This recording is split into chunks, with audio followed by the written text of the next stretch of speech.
Time to masturbate. And welcome, everyone heard that, Armani. Everyone heard that. You said that at the worst time possible. Welcome, everybody, to Chicagoland Speedway for the running of the RoStock Racing 140. My name's Gavin Graham, and I'm joined here tonight by the one, the only Armani DePaul that just announced in front of everybody that he is going to be starting to masturbate right now. And conveniently enough, we have Levi Leip here. Levi, you need to get out of here. You are a child. You need to go. Levi, leave. How are you guys doing tonight? Good. Y'all didn't hear anything? Y'all didn't see anything? What's up, guys? I'm back from my hiatus because for some reason last week, my body just decided, hey, you were perfectly healthy the day before. You're going to be so sick that you can't get out of bed the next day. Fantastic.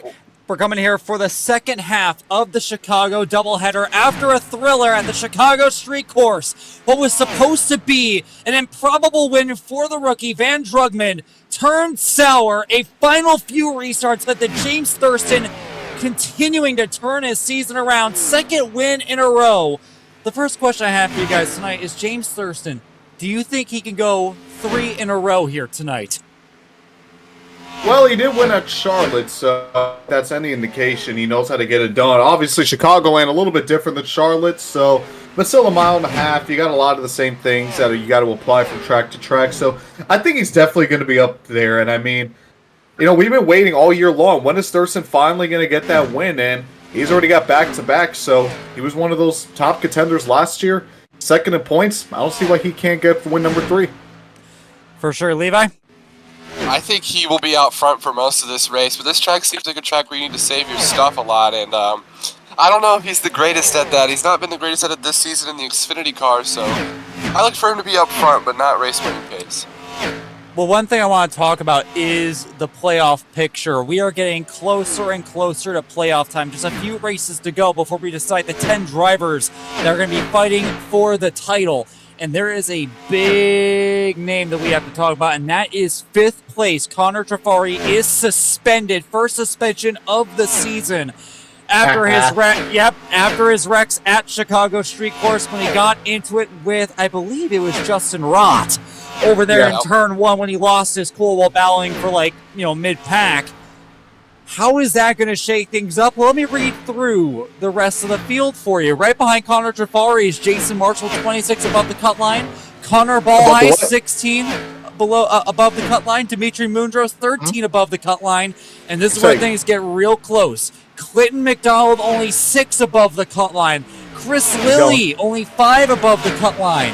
Daniel Botting is right now in a position 5 points below the cut line.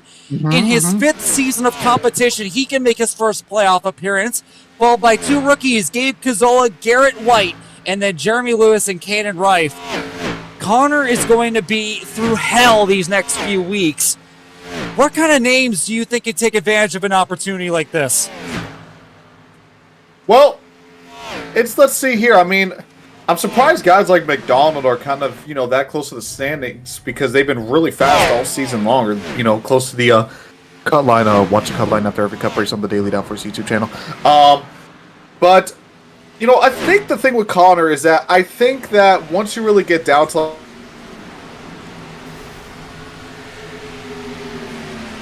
issues as I'm talking, but anyway, I think the difference is, Connor, he's kind of in that tier with like Aiden Walker, nowadays Kyle Hankins, and even like James Thurston, where he's usually in that top 5. So I think whatever he loses, he's going to be able to make it back up.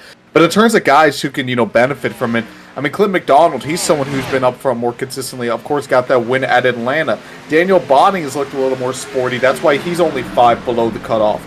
And even look at some other guys right here. I mean, I'm kind of surprised Caden Rife is a little bit lower than 15th, so I think he could be a little sporty, but I'm not too worried about Trafari just because, again, he's usually up front, when he's not committing terrorist activities.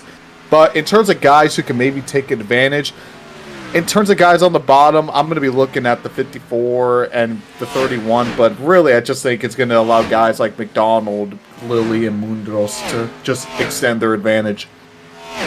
For sure. I do have to bring this up. Daniel Botting is in a position where he can genuinely, on pace, make the playoffs. What are his chances here tonight here from Chicagoland, guys? You sound very surprised. I am? Daniel Botting on lap 57 of the race will hit the catchments, and it'll crash everybody's game because it was so hard. Okay. Well spoken. All right, fair enough. Well spoken. He's going to test out the Earnhardt bar. Looking at our timesheets here in practice with a few minutes to go, Aiden Walker, top of the board by about 0.08 of a second over AJ Hyder, but look who's in third. That is Ryan Arnold, once again putting on a great practice effort.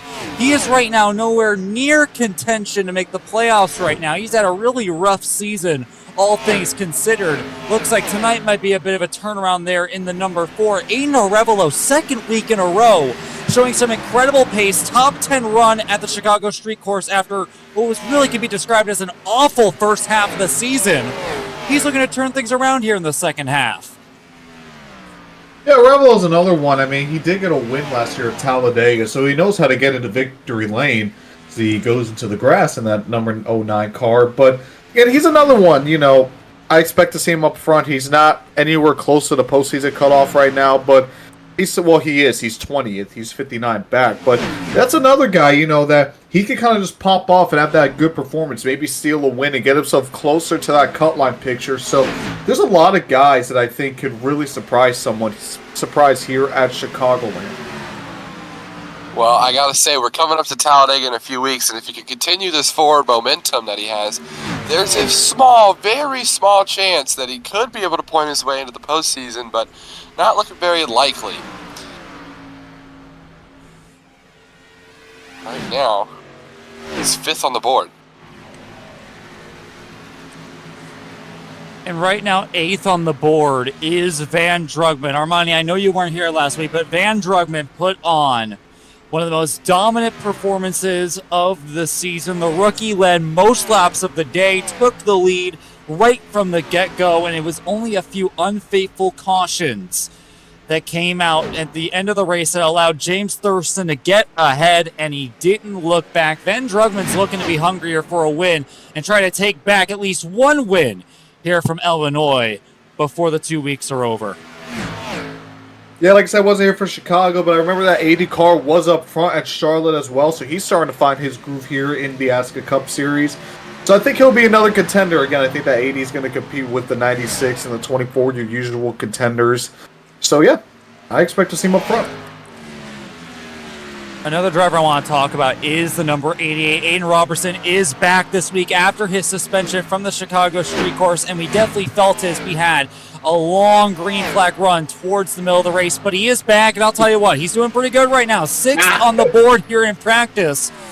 Hopefully, I am praying, I'm just hoping, really, that this is going to be the sign of a turnaround here, a different Aiden Robertson. Will we see it? Probably not, but I can be hopeful. Your prayers will not be answered. And one thing I want to ask the both of you here as we are approaching the end of practice, getting into qualifying here in just a moment, is where's going to be the line around here, guys? The bottom, or are we going to be seeing these guys up on the top against the wall? Well, the top lane's really rough, so I think for qualifying we're going to see a lot of drivers on that bottom lane just trying to wrap that white line. It's the fastest way around here with how rough that top lane is. The top lane doesn't come in until around later in the race when you're trying to defend on old tires and stuff, so I look for them to be on the bottom. Yeah, I agree. Look at some other guys here tonight. Troxell is back once again, still looking to turn his rookie season around. It's been an awful one for the number 10 machine. As we're looking through some of the other guys, there's Caden Reif on pit road. Not doing too hot in practice. 16th on the board. Again, he's one of those cutoff guys. Got his first win at Michigan a couple weeks back, but it has been an awful stretch of races since. I do believe one of them is a suspension for wrecking Chris on purpose at Dover. So ever since it's been awful. And I want to give a big shout out to this beautiful number 37 throwback car that Jacob Mitchell's running tonight. Do you guys know what this is a throwback to? Of course you don't. Well, allow me to educate you. There was once an incredible driver in the ASCA Cup Series in its early seasons by the name of Gavin Graham. And now originally this race was supposed to be at the Nashville Fairgrounds until Chris was a pussy and changed it to Chicagoland last second because he didn't trust us. So I won the Nashville Fairgrounds race in season 3, and he's throwing it back to that winning scheme. Unfortunately, he's 34th, so he's probably going to be nowhere near the front as he hits the wall. But you know what? Love that guy for it. Love that guy for it. What a beautiful car. Hold on. 37. Let's see this car right here. All right, Bass Pro Shops looks nothing like the Bass Pro Shops logo. All right. Well, it's a throwback. Yeah. Okay. Let's see here. Trailer. You should look on the right side. If I could see it. Oh, that's what it is. I saw the renders in the Discord in the Paint Schemes channel. Yeah, we were talking about it's the horrible fish. Oh boy. I will say I really like the red. Oh yeah, no, he definitely did some with the fucking forgot what the name is. But anyway, we are done with practice. Aiden Walker fastest in practice, and because of such, it's only fair that we go on board with him here for qualifying. There's Aiden Walker now, the rookie trying to go for, I believe will be either his first or second pole position of his career, but he's going to have a lot of competition in the way to do it. Here he comes, coming onto the track now. Pay attention to the track conditions as well. There's a lot of cloud cover, especially in turn 1 of the track, so maybe a little more grip, trying to wrap that bottom, and I think, yeah, it's a lot more cloud cover compared to where we were in practice, so I really think we're going to see some lap times increase as... Aiden Walker didn't like his liftoff pit road there, so he's going to I'm hearing something in the driver chat, like Chris was trying to say something in the driver chat, so I'm not sure exactly what was going on there. Because, I mean, he just stopped on the backstretch. I mean, this isn't a super speedway like Daytona, Talladega, so I mean, like, your outlap, how you get out pit road, isn't nearly as important as it is at somewhere like one of those tracks.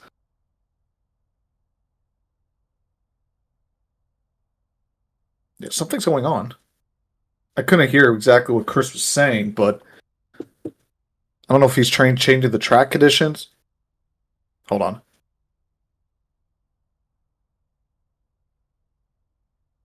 Well, I just heard someone ask if they're going to be in queues, but I don't know if they're trying to change it because of the track conditions going on. I don't even know if there's anyone on the racetrack right now. There's a bunch of people on the racetrack. Okay, then I don't know. Maybe it's just Walker. Yeah, Aiden's just sitting here on pit road, so something might have come up for him. But right now, Aiden Arevalo is fastest on the track at the moment. And let's see if we can find someone else while Walker continues his stuff here. We have a lot of guys right now on their laps. As I am attempting to try to find... Wayne and Kennedy's coming up that road. Where is this man? I don't think he's on. Let's watch Thurston, who's right now going down into turn 1, and right now has the fastest lap of qualifying, 36.92 there for James Thurston. He's on his 3rd lap. I'm pretty sure it's over. Well, fuck. No, I think he's still putting down a heater. Yeah? Ooh, look how slippery he gets it. Look how slippery he got going into 3. Oh, he had to get up. Sideways. Yeah. He's all-star qualifying. Oh, and he burned it down, driver. All right, let's see if Walker or Hyder's coming on. Yeah, we're right now waiting on Walker and Hyder. All right, Hyder coming across the start-finish line. He's about to put down his first lap. Let's see what he looks down here. He's going to go into turn number 1. Actually uses the high line, so I wonder if this is going...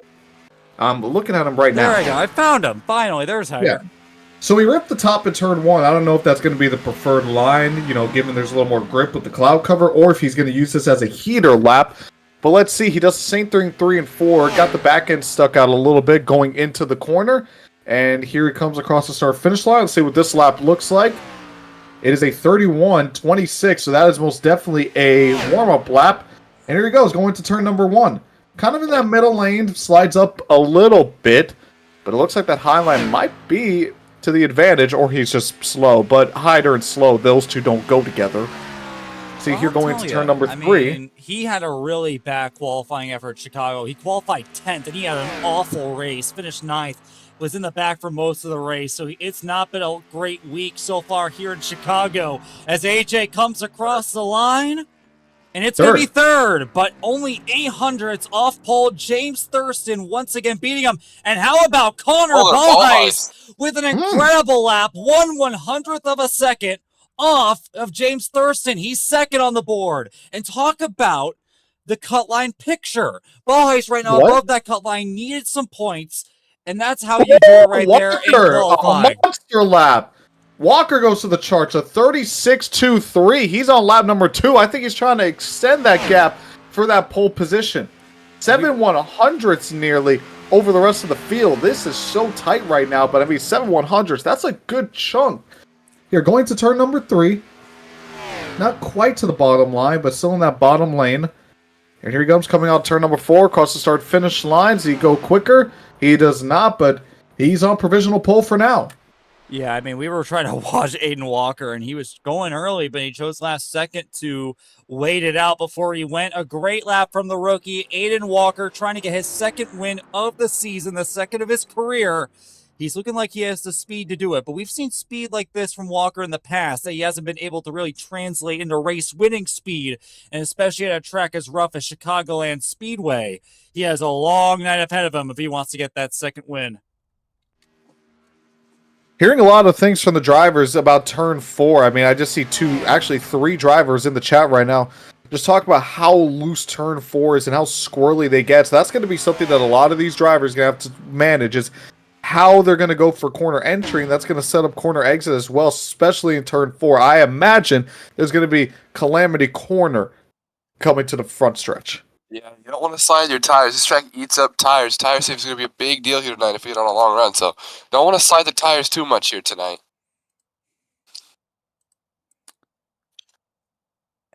And with that, qualifying is about finished. We're now going to be going into our warm-up. So let's go ahead and get our starting lineup here for tonight's race here from Chicagoland Speedway.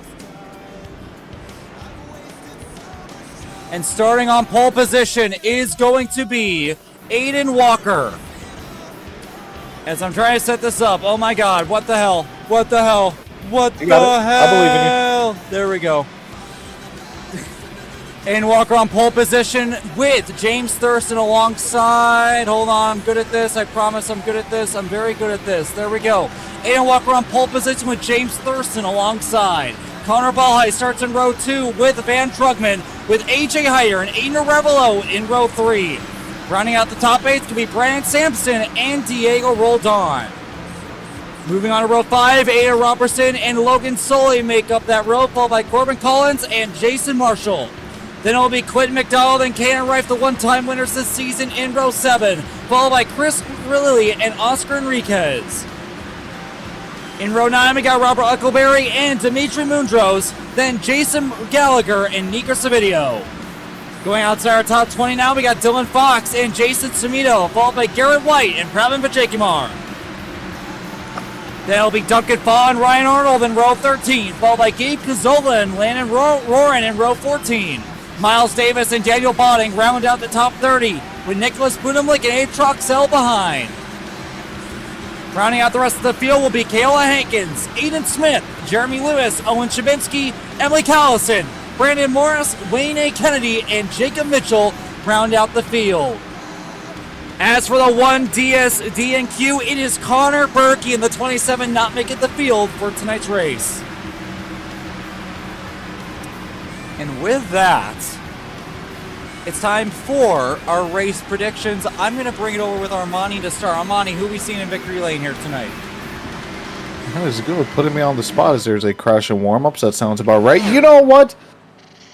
Like you mentioned, or like Levi mentioned, tire conservation is going to be huge. So not going to pick James Thurston to get it done, even though he's got a lot of speed. But I like what I'm seeing out of the 93 of Walker. So, you know, I picked SVG right for Chicago. I picked Hamlin right for Michigan. So I'm going to pick Walker. I'm on a good stretch of picks right, which, by the way, Caden, you're trash. Caden, trash. 0 points, 6 points. You're going to buy me a diecast soon? But, yeah, I'm picking Walker. Levi? And Levi's dead. Fantastic. Love to hear it. All right, so for tonight's race. All right, Levi, Here we go. Levi, are you here? Levi, are you awake? Levi! I forgot I muted my mic. I'm gonna have some fun here tonight. I've been serious with my picks, picking AJ Walker or AJ Hyder, James Thurston. That driver doesn't exist. We had a Revelo. Aiden Revelo is going to win. I don't know how, but he's gonna win. So Aiden Revelo is gonna win. Aiden Arevalo he qualified 5th. I mean, yes, but he's never had the race. But you know what? Sure, yes. Aiden Arevalo will win this race tonight. There he is. I was looking for him. There's Aiden Arevalo, everyone, starting inside the top 6 here for tonight's race. We'll see if he has the race-winning pace that he has in qualifying. As for my pick, there's so many to pick from. Pick OJ. No, I'd rather kill myself. All right, let's see. You know what? I'm going to go with the people's pick. Let's go with Van Drugman, the rookie. 2 races in a row where he's at race-winning speed. Things have not went his way towards the end. I think that the drought's over here tonight. Van Drugman, the rookie, will get his first ASCA Cup Series triumph here tonight. Okay, not bad.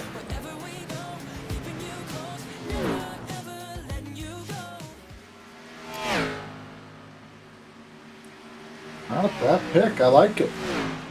And well, now we get to that point where, we wonder why the warm-up is so long. Yeah, you know, these guys don't need a warm-up. They got a 30-minute practice session.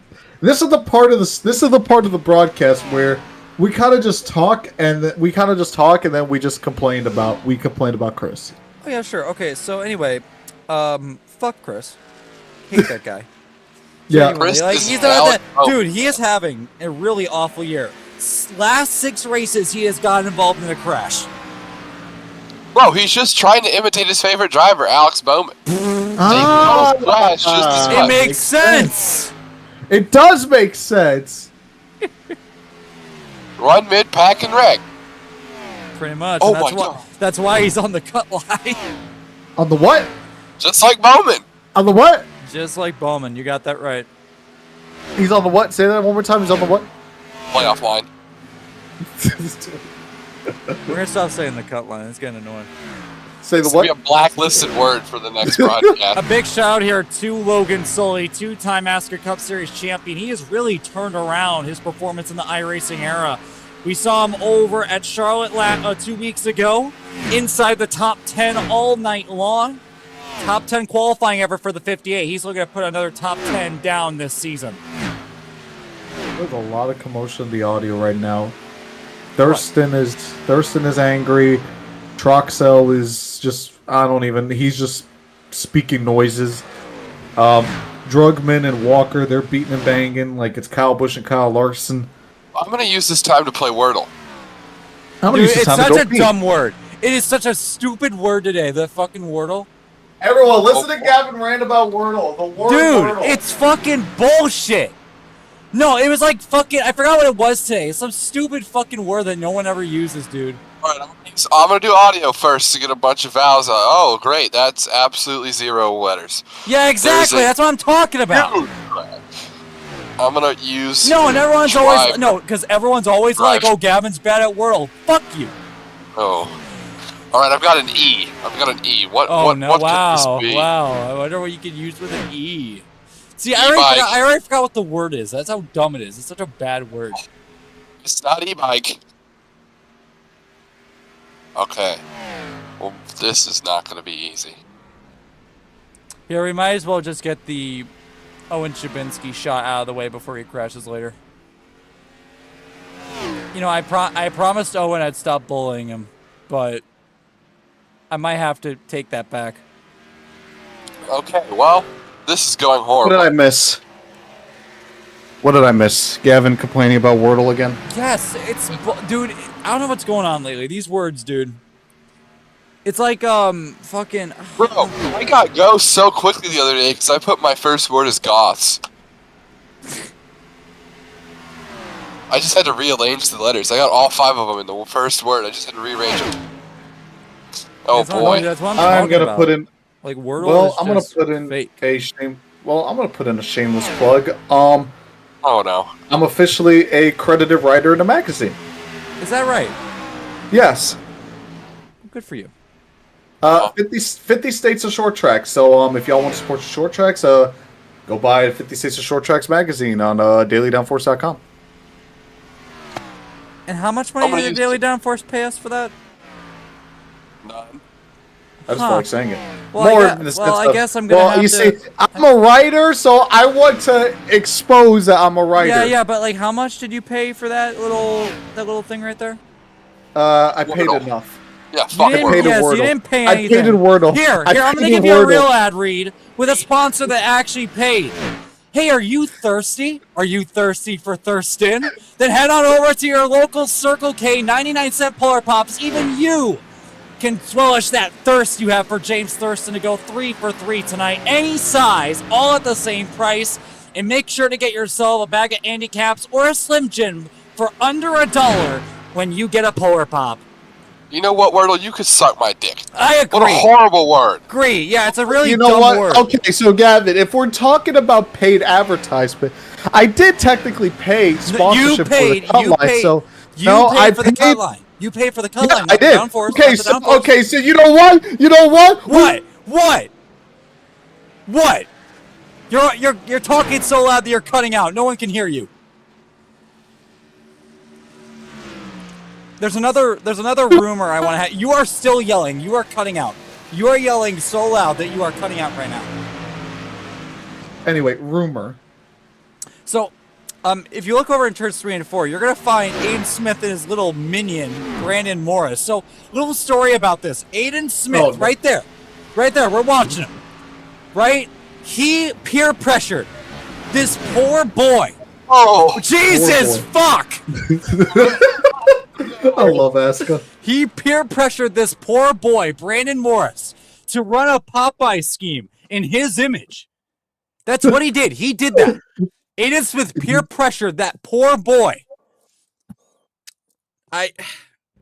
What can I say? Hey, man. We can have multiple Monster Energy cars. Why Popeye's cars?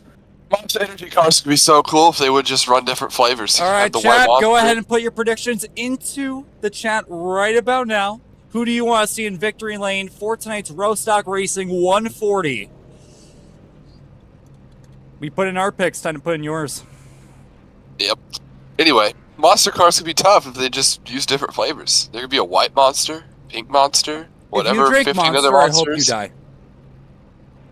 Nobody drinks monsters other than emos and goth girls. You know, I'm telling you, goth girls really aren't getting into that stuff anymore. Like, I'm being real. Like, they're fucking with Alani now. I don't know if you know that. Like, they're fucking with Alani.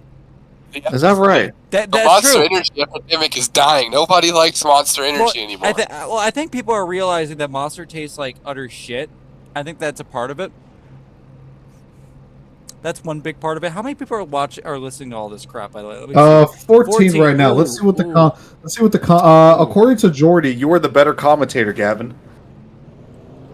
Well, I appreciate that, Jordy. Thank you. All right, pace laps are going underway here. Tonight's race, 140 laps of action. Hopefully flag to flag, but let's be real, it's not going to be.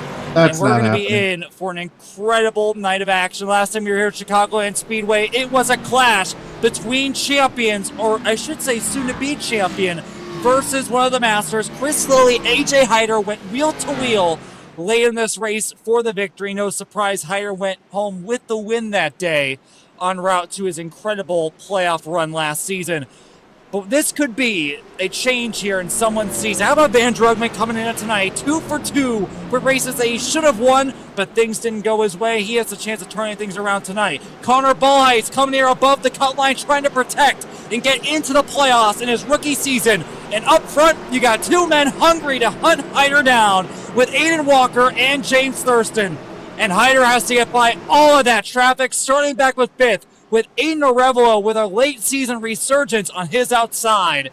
So many storylines, so much to look forward to here at Chicagoland Speedway, one of the best tracks that you can ask for Xfinity Series Racing. Let's haul some ass in Joliet, Illinois, as they come to the restart zone. We're green! Good restart for Thurston on that high side, getting a good push from the 80 of Drugman. 15's giving a good push to Walker as well. Looks like they're going to be side by side going into turn number 1.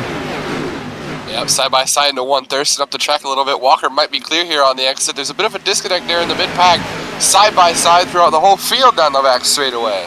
Thurston with a big run. And they're all packed up. There goes Hyder, 3 wide. Big dive on Ballheis and Arevalo. Down into turn 3, caution down the speedway. Landon Warren just got turned around and the caution's out. Only one car spun. This is... Damage for Landon Landon Warren. By the 01. He got tagged by the 01, Budimlik. He caused some issues last week. Budimlik finished 3rd last week at Chicago Street. Let's take a look what happened to Landon Warren. Landon Warren's had an awful season so far, has just not had the performances that he had last season when he made the playoffs. Let's see what happened here coming out of turn 2. I mean, Budimlik just turns him. Don't really know what he was thinking. We know, look, he's not the smartest guy in the world. We know that, but I mean, that just sucks. Now, fortunately, Warren doesn't have a lot of damage, just a bit of left rear damage, so he should be able to get away with that, but no reason for Budimlik to be doing that on lap 1. That's just really silly. I think Budimlik wanted to get into that top lane and just kind of get single file, but Miles Davis got up the racetrack in the 23 had to get on the brakes. And I don't think he was expecting that. Still, Budimlik's fouled 100%, but I just don't think he was thinking about them checking up right there. Yeah, a lot of guys in the driver chat calling out Budimlik for that one right there. Yeah, they're saying he's under the influence, apparently. Well, you know what?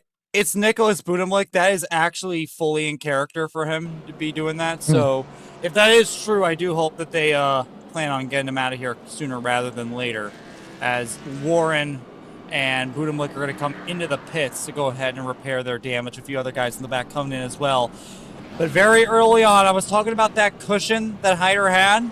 He already got by one of them in Bullheis with that gutsy 3-wide move into turn 3. But someone else that made up a lot of time was Van Drugman moving up a spot. He moves up to 3rd now as he continues to make progress on Thurston and Walker. You forgot to put the ads on the ticker again. Oops. My bad. There they are. I paid good money to sponsor this series. I always keep forgetting that. It's weird. I paid good money, Gavin. My hard-earned cash I put towards this series. I was going to tell you before we went green, but you wouldn't shut up. So let's see here. Right now in the chat, if Aiden Walker doesn't win, I'm gay. You're really putting a lot on the line there. Inspiring. Putting his whole life on the line right now. What else do they got in the chat here? They're trying to defend Monster. I'm sorry for the people that are admitting that right now. Hold on, I got a question for me. If you say push it while biting your tongue. Catharsis, how much money exactly? Well, you see, so I sponsored 2 races this year. The Cutline 210, which is going to be during the playoffs at Kansas. Dude, Gavin, can you by the way, Chris, biting your tongue? By the way, Chris, I hate you for not letting me run Kansas. It's my best track. But also, I sponsored Portland, for the Daytona Beach Sheriff's Office 95. So I have sponsored a total of 2 races for a total cost of $10. Wow, incredible. As we're going back green, the second row had a big shakeup. Now it's Van Drugman and AJ Hyder in row 2. Bullheis and Arevalo in row 3. Watch out for row 4. Diego Roldan, Einert Robertson trying to make some noise. And Corbett Collins and the 2-time champion Logan Sully rounding out the top 10. As the pace car's going to make the left-hand turn on the pit row. Let's see if we can make it a lap. It's going to be Walker and Thurston, and we're back underway. Real good restart for Walker. He leaves the whole field behind him in his dust. Yeah, Walker. Now go. Walker got a real good jump there. I don't really know why nobody else went. It's kind of shocking. I'm kind of shocked it didn't black flag him for jumping the restart. And Thurston's right now falling like a rock. Now Drugman's got past him, and here comes Hyder for 3rd. Thurston is not making the Caution's progress he out. needs here, and Caution. oh my god, another caution. And we got trouble down here in turn 3. It's Ryan Arnold going around, and Vijay Kumar as well. Oh, 37 that's got tagged. great. Jacob Mitchell got tagged late in this wreck. Oh, that's great. Oh, Jacob Mitchell was so far back I couldn't even pick it up. Well, fortunately, I will be able to pick it up. I picked up the start of it. Oh my god, I see what happened. Hold on. Alright, Vijay Kumar just came down into the 54 for no reason. That was such a smart move. Why is everyone screaming? 10,000 IQ move right there. Yeah, Vijay Kumar just comes down into Gabe Cazzola, up into Ryan Arnold. Miles Davis gets a piece. Trouble there for Troxel. Oh no, Daniel Bodden got a piece in that too. He's right there on the cut line trying to get some spots. There goes Emily Callison up into the wall.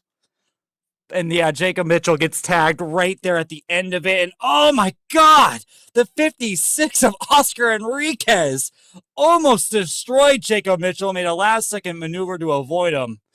That's a nasty crash if I've ever seen one. Don't you love it when guys wreck for like 20th, 25th? Oh yeah, I gotta love it. This is going to be a Great. long race with these iRacing cautions. Uh-huh. But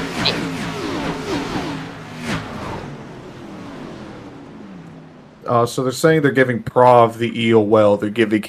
They're blaming him for the incident. And yeah, Vijay Kumar just got the EOL penalty from the tower. Yeah, speaking of tower, I should probably mention that our normal guy isn't here tonight. So it's going to be iRacing mandated yellows.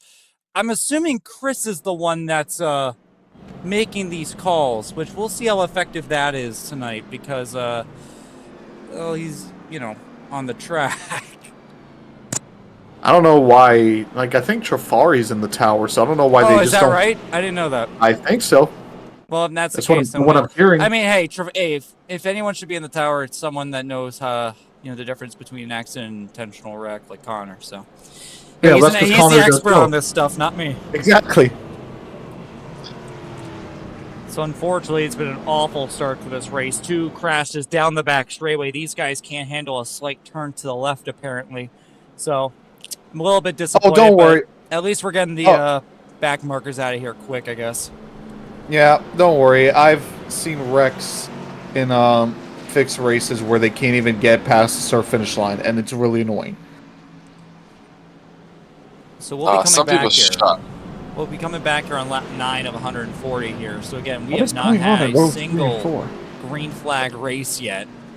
So hopefully flag we'll lap. be able to get that changed. But once again, a big shakeup here. And Van Drugman, every restart, is able to make up a spot or two. Now he's up next to Aiden Walker. And we talked about how hungry he is to get a victory here at the Cup level.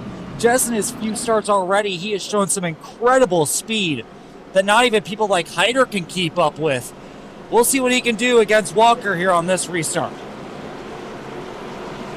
Well, Gavin, so according to Jordy83, he put your soul on Walker winning.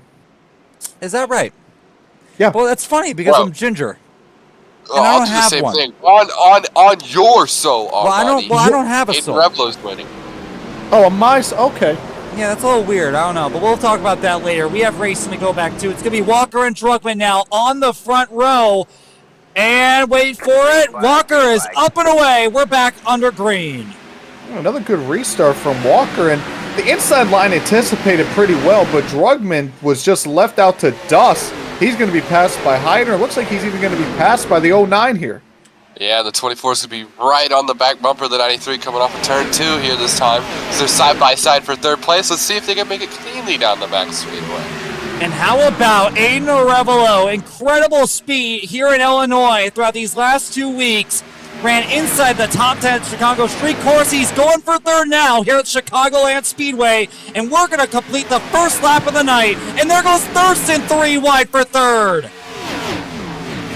First, they're going to use that bottom line and then look at Aiden Arevalo onto the middle side. But Drugman, kind of that first guy that's been able to make that top line or see if it'll work. And he's getting some really good runs as Hyder actually took the lead away from Walker.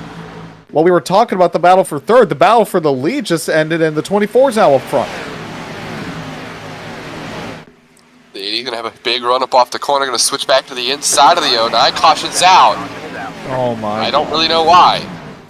And we have a crash. It is the 61 of Dylan Fox. And that's huge. That's going to be the 31 of Daniel Botting on the cut line. Coming into tonight and a bunch of damage there on the 31. Yeah, and the drivers are not happy right now to hear about all these cautions. That sucks. I mean, Daniel Botting came in tonight 6 points below the cut line in his 5th season of cup competition. I know you're seeing it. I'm seeing it. Just ignore it. When it comes to Gavin. Just ignore it. We have to talk about Daniel Botting. We have to. Chat. See you too. We have to talk about Daniel Botting. Let's take a look at that accident and see what happened in more detail. Yeah, I know y'all see what I see. What in the hell happened here? I'm wondering the same thing. So let's see. There's Dylan Fox. And down the back straightaway, he's going to get a tap here from Kayla Hankins. It seems like Dylan Fox just slowed down out of nowhere. He gets tapped by Kayla Hankins into the grass. And he can't stop. He has the brakes locked up. He's going to slide up the racetrack. Brandon Morris into the fence.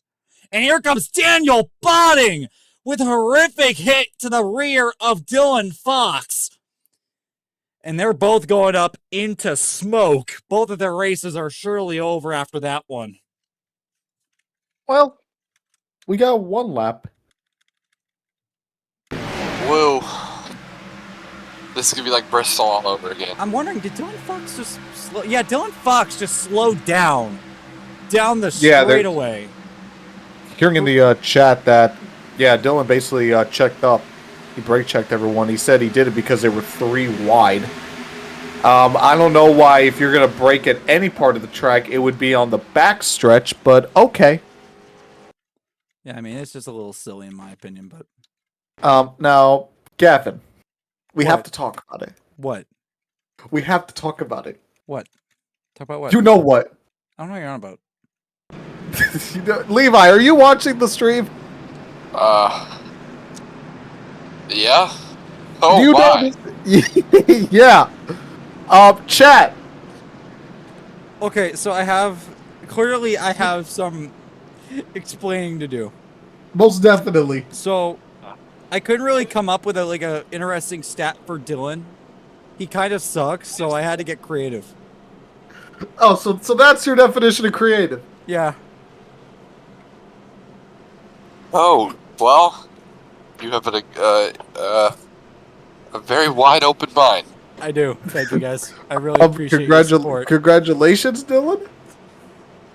Yeah. Look forward to seeing it in 9 months. Yeah. I'm really excited. Wow. All right, but we're going back racing here. We got a few green flag laps of action. Let's see if we can get some more with Hyder and Aiden Walker on the front row. See how Hyder does this restart compared to Walker. Walker's really trying to get up close to that 24 and gets a solid enough restart. Hyder looks like he's still going to clear, but I mean, not bad launch from the 93. He kept pace for the most part, and he's going to stay on that back bumper. It's to be right on the back of him. Aiden Arevalo right there, too, down the back straightaway, side by side for 4th. None of them really have a run. Arevalo peeks to the inside. Not going to do anything down at the top lane. Here comes Thurston. Thurston with a dive to the inside through 3 and 4. Now he's on the door of Aiden Arevalo for 3rd. Hyder now over Walker. And here comes Van Trugman, 3 wide now. Same move, different driver. The rookie down the inside on Thurston and Arevalo down to turn 1. Towards the back of the pack, Corbett Collins put a big block on Clint McDonald. That looked like it was for the 7th position, the 8th position. And I don't think McDonald's going to be too happy about that. So keep an eye on the 71 and the 17 for later on in the race. Thurston going to sit it down into 3 and 4. Big time there. Not clear of Arevalo yet, but he's right on him. Oh, my goodness.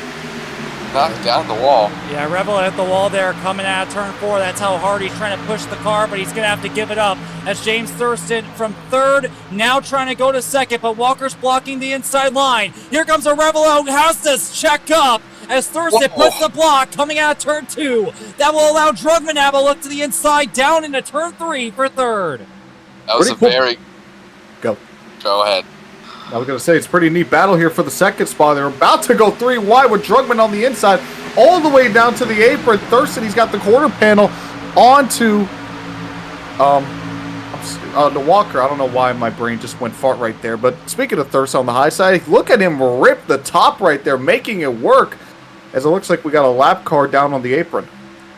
Yeah, Rebel that's with the Landon big run. Warren. And Walker is falling off a cliff right now, saving those tires, I'm sure, but he's losing a lot of positions as Thurston, Drugman, and a Rebel get by him. And it's not over. Connor Ballheis, who had a bad start to the race, trying to pick up the pieces. Now he's hauling towards the back of Walker for 5th place. I want to take a look at this battle back here for 8th place. Diego Roldan was side by side with Corbin Collins for a few laps. They get things sorted out. Collins looking to the inside of the 88 as the 88's going to sit it on Bullheis here. Slide up a little bit here on exit. Diego thought about going for the slide job, but that 58 was right there. It actually looks like he's going to pull just a little bit ahead of the 99, but that could have been really bad if Roldan decided to commit to that slide job. Yeah, Roldan putting together right now a pretty good race. It's only a matter if he could hold on to it through tonight. I want to talk about Diego real quick because, last year, first year on iRacing, the defending champion, went winless, missed the playoffs, a really rough title defense for the 99. But this season, I know he's nowhere near the cut line right now, but he has been a lot faster. There's been a clear improvement. He's showing up more inside the top 10, qualifying better, leading more laps. So I know it may not look like it in terms of the overall standings, but this 99, he's slowly been figuring this iRacing stuff out. And, I'm not going to say he's going to get a win this year, but he'll definitely be in the mix for one of these races. Yeah, the pace is definitely coming to him. It's just a matter of putting together one of these races in full. He led a couple of laps last week en route to a pretty good finish, I believe. He led about 10 laps, so it's definitely clicking for him now. Battle for 2nd, Drugman inside there on James Thurston. He's going to slide up. He's going to take away Thurston's line. Ooh. Thurston's going to have to check up as the rookie, Van Drugman, once again impressing, moves up to 2nd, 1 to go, that being A.J. Hyder. Yeah, he looks to be hawking him down. He seems really fast, pulling away from Thurston a little bit there, but that was real close. Brought him all the way up to the wall, slid across his nose. Thurston might be a little bit upset, and probably upset his car a little bit. So he sets his sight on that 24 car right in front of him. Yeah, but always the question is with Hyder, is he really just, stagnant right now, or is he just saving his stuff? Especially, like you mentioned, Levi, this track chews up tires like a cheese grater, so you got to imagine Hyder, he's taking any opportunity he can to save whatever tire he can. Yeah, he's definitely going to take advantage of the fact that he can tire save now here on this, not long run, but it's our longest run. Caution's out. And you jinxed it. As the field gets slowed down, I don't know what happened. Well, I'm trying to figure it out too. Don't you worry. I'll figure this out. Maybe involving my CPU's killing itself. Let me see if I can find it.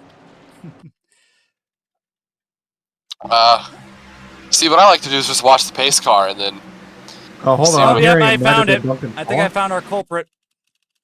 I believe that it was Duncan Faw. Yeah, hearing on the radio that it was Duncan Fall. Well, that's weird. Hearing that he stopped on the backstretch? Yeah, that's appears to be what happened here. Let's get a quick replay here so you guys at home can see what's going on. Here's Duncan Faw down the back, and he's just going to go onto the apron here into turns 3 and 4. I'm sorry, Gavin, we got pit stops, so I just want to let you all know that we do have pit stops. That's all right. We can take a look at it here in a second. I think Duncan Fall just stops on the track, and he leaves, and unfortunately the yellow comes out, and he leaves. So something must have happened there with Duncan, because, again, iRacing yellows are on, so Ooh, That's Diego did not overdrove his pit stall. He's going to have to slide back. That is a huge mistake for the 99. He's going to lose a lot of track position here on this first pit stop. Oh man, we were just talking about how he has the pace. He just needs to put together a full thing. And look at Aiden Arevalo. He just gained a whole bunch of spots. Unfortunately, he didn't. He goes back to fourth. Hyder first off pit road. Aiden Walker in fifth. Ball high sixth, followed by Corbin Collins and Aiden Robertson. So the big shakeup there is Thurston overtook Drugman on pit road. So there goes all of that work for him out the window as the first cycle of pit stops commence.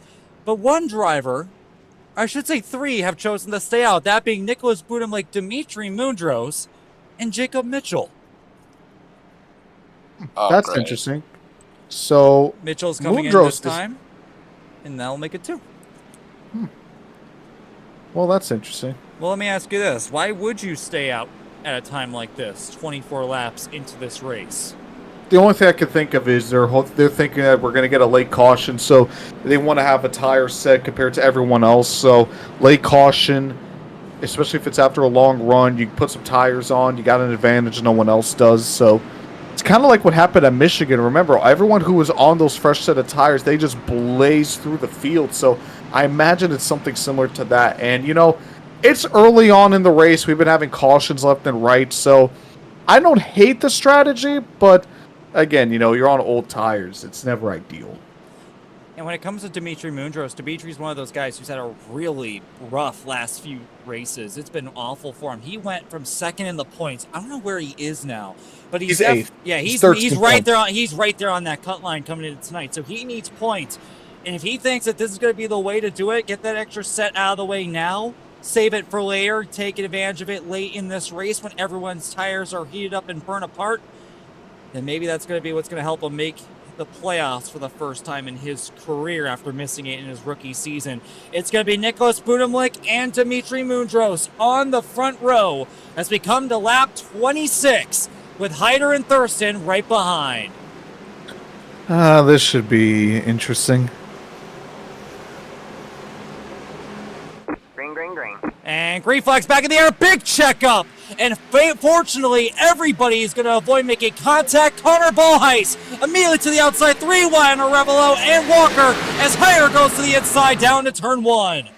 I mean, that's the problem with old tires, is that you just can't get the grip. You can't get the traction that you need on the restart.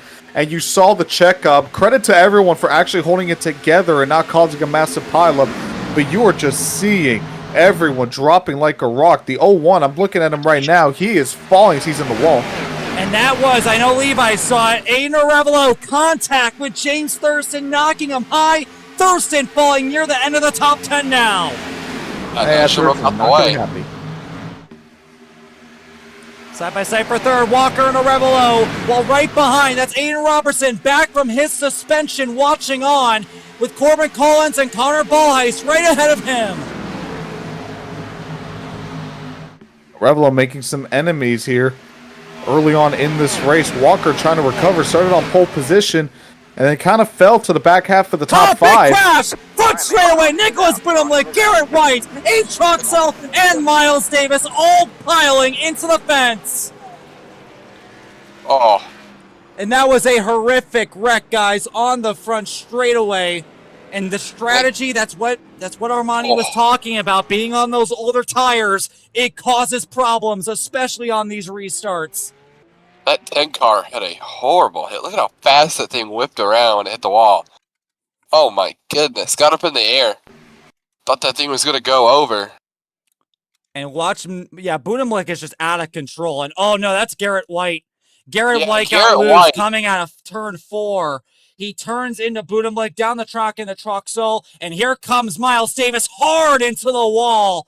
Goes Troxell inside Nicholas Budimlik's car as Garrett White ricochets off the wall. Miles Davis piling through, destroying the front of that machine. Jeremy Lewis finds his way through, but a horrific crash on the front straightaway. Look at that 10 car up on top of Miles Davis. Miles Davis has had a horrible season. I said it going into the season. He was fast last year. He made the playoffs, was out front for a lot of races. And I said look for him to luck into a win this season and be a threat. But He's had an awful season. It just keeps getting worse and worse and worse for him every week. As I believe he is out of this one. I want to get a good, they just get a cool confirmed it camera on angle the, of this one. There we go. Confirmed it on the driver audio. I told you turn 4 was going to be Calamity Corner, and it has been for most of the race, and you add that, how slippery it is, on top of the fact of old tires, that is a recipe for disaster. Oh, hold on, I'm hearing something in the driver chat between Arevalo and Thurston. Yeah, well, there was contact between the two, so I'm not shocked. Let's see what they're saying. Yeah, Thurston not happy with Arevalo. Arevalo trying to apologize to Thurston. And that's probably a good decision because you don't want to piss off Thurston, especially early on, and then he tries to ruin your race. Well, we've seen James Thurston before get into it with people. I remember when he dumped Miles Davis under caution at Indianapolis, when he wrecked the league owner at Darlington last season. He is not somebody that you want to mess with in regards to controversies and all that. And we saw at Charlotte when Connor tried blocking him as a lap car, he just dumped him. So he's the type of driver that's more than willing to use up his car to make a point. Mm-hmm. Yeah, I would not want to mess with that 96. If you're going to try to mess with Thurston, you're better off just wrecking him. Because if you let him in if he's still in the race, it's not going to end well for you. Well, I don't know why he's so upset. I mean, yeah, you moved him about the way, but it wasn't that awful. It was just a little bit of a nudge, you know? Robin's racing, you know? Get over it. I think it's more the fact that he lost so much track position more than anything. Oh, yeah, for sure. Like, he went from running inside the top 3, top 4, to now he's restarting 10th. Did it just get really foggy for you guys? It's been foggy the whole race. A little bit. It's also because the sun's beginning to go down, so the already non-existent lighting is beginning to go away. You know, I couldn't really tell until just now. Like, when the lights came on, it just got real foggy. As we're coming to the restart, Hyder and Drugman once again. Controversy all behind as Aiden Arevalo getting into James Thurston. He starts third. Aiden Walker on his outside, followed by Corbin Collins and Connor Ballheis. We're coming back to the restart. And watch out for that 72 of Keola Hankins. He started deep in the field for tonight's race. He's found himself in 7th place for this restart. Coming to the restart zone, and Hyder is out of here. I was going to say, the way this restart looked, everyone was jumbled up. I thought something was going to happen, but credit to everyone for keeping it clear. It's not being aggressive right now, but so far early in this race, being that leader on the restarts is a big advantage as Arevalo moves up to his best spot during the race here. He's second now, clear of Van Drugman. Drugman with a little bit of a run down the back, but he's not going to be able to take it into 3. And now Corbin Collins side by side with Aiden Walker for 4th. The bottom is the place to be on these restarts. You can see Thurston behind, trying to get it 3 wide. Robertson and McDonald. That's going to be Cade Cazzola making it 3 wide instead as he goes all the way down to the apron as they go towards turn 1. Ooh, look at Thurston. He just sends it up. There it is. Huh? We're still green. We're still green. That's weird. The caution, like, I saw the caution logo, but it just disappeared. Oh, well. James Thurston with the move on 3 wide. Now he's going to do it again, this time on Ballheis and Hankins. Ballheis is going to shut that door as Thurston gets out of the groove. Side by side between McDonald and Thurston as Aiden Walker and Corbin Collins hold up the pack. Thurston was all the way. That was the Larson line for James Thurston, especially in 3 and 4. Trying to make it work. He takes care of Clint McDonald for now. Contact for second. Sorry, Armani. That was the 09 of Arevalo and Van Drugman making contact for second coming out of turn 2. Thurston forces it 3 wide on the bottom. He's going to wrap that low lane. Still 3 wide up off the corner. 15 in the wall. Comes up the track just a little bit. Look at Drugman. He's all over the back. On the top, on the bottom, let's see if he's going to get the run off of the top, and Arevalo is going to shoot. Oh! Yeah, Arevalo is showing his displeasure. Didn't like getting hit by Drugman. He's going to shut the door Fenders are being used for second while Hyder watches in his rearview mirror. Aiden Revelo is the most fun driver to watch tonight. He's getting into it with everybody right now. I'm about to say, yeah. He'll be on that outside, sitting deep into 1 and 2. I believe he'll be clear of him. Drugman trying to put his foot in the door. Revelo trying to shut it completely. He's going to do it for now, but for how much longer? Drugman's got a lot of pace in that 80 machine.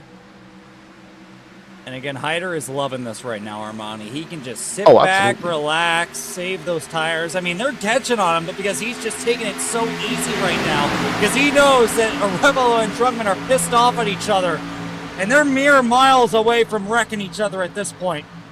They're burning Oh, their stuff up. absolutely. Here comes Drugman with another run here down the back. He's going to have a look to the inside, side by side, into turn 3. We'll see what Drugman can do to get around a Revelo for second. He's going to paint that bottom line for now. Let's see what happens. A Revelo, and Drugman's going to clear himself from Aiden Revelo for now. Let's see if he can set his sights on that 24. Revelo with a little bit of a run going into turn number 1. Let's see where he takes it. He's going to go down to the bottom and actually follow the 80.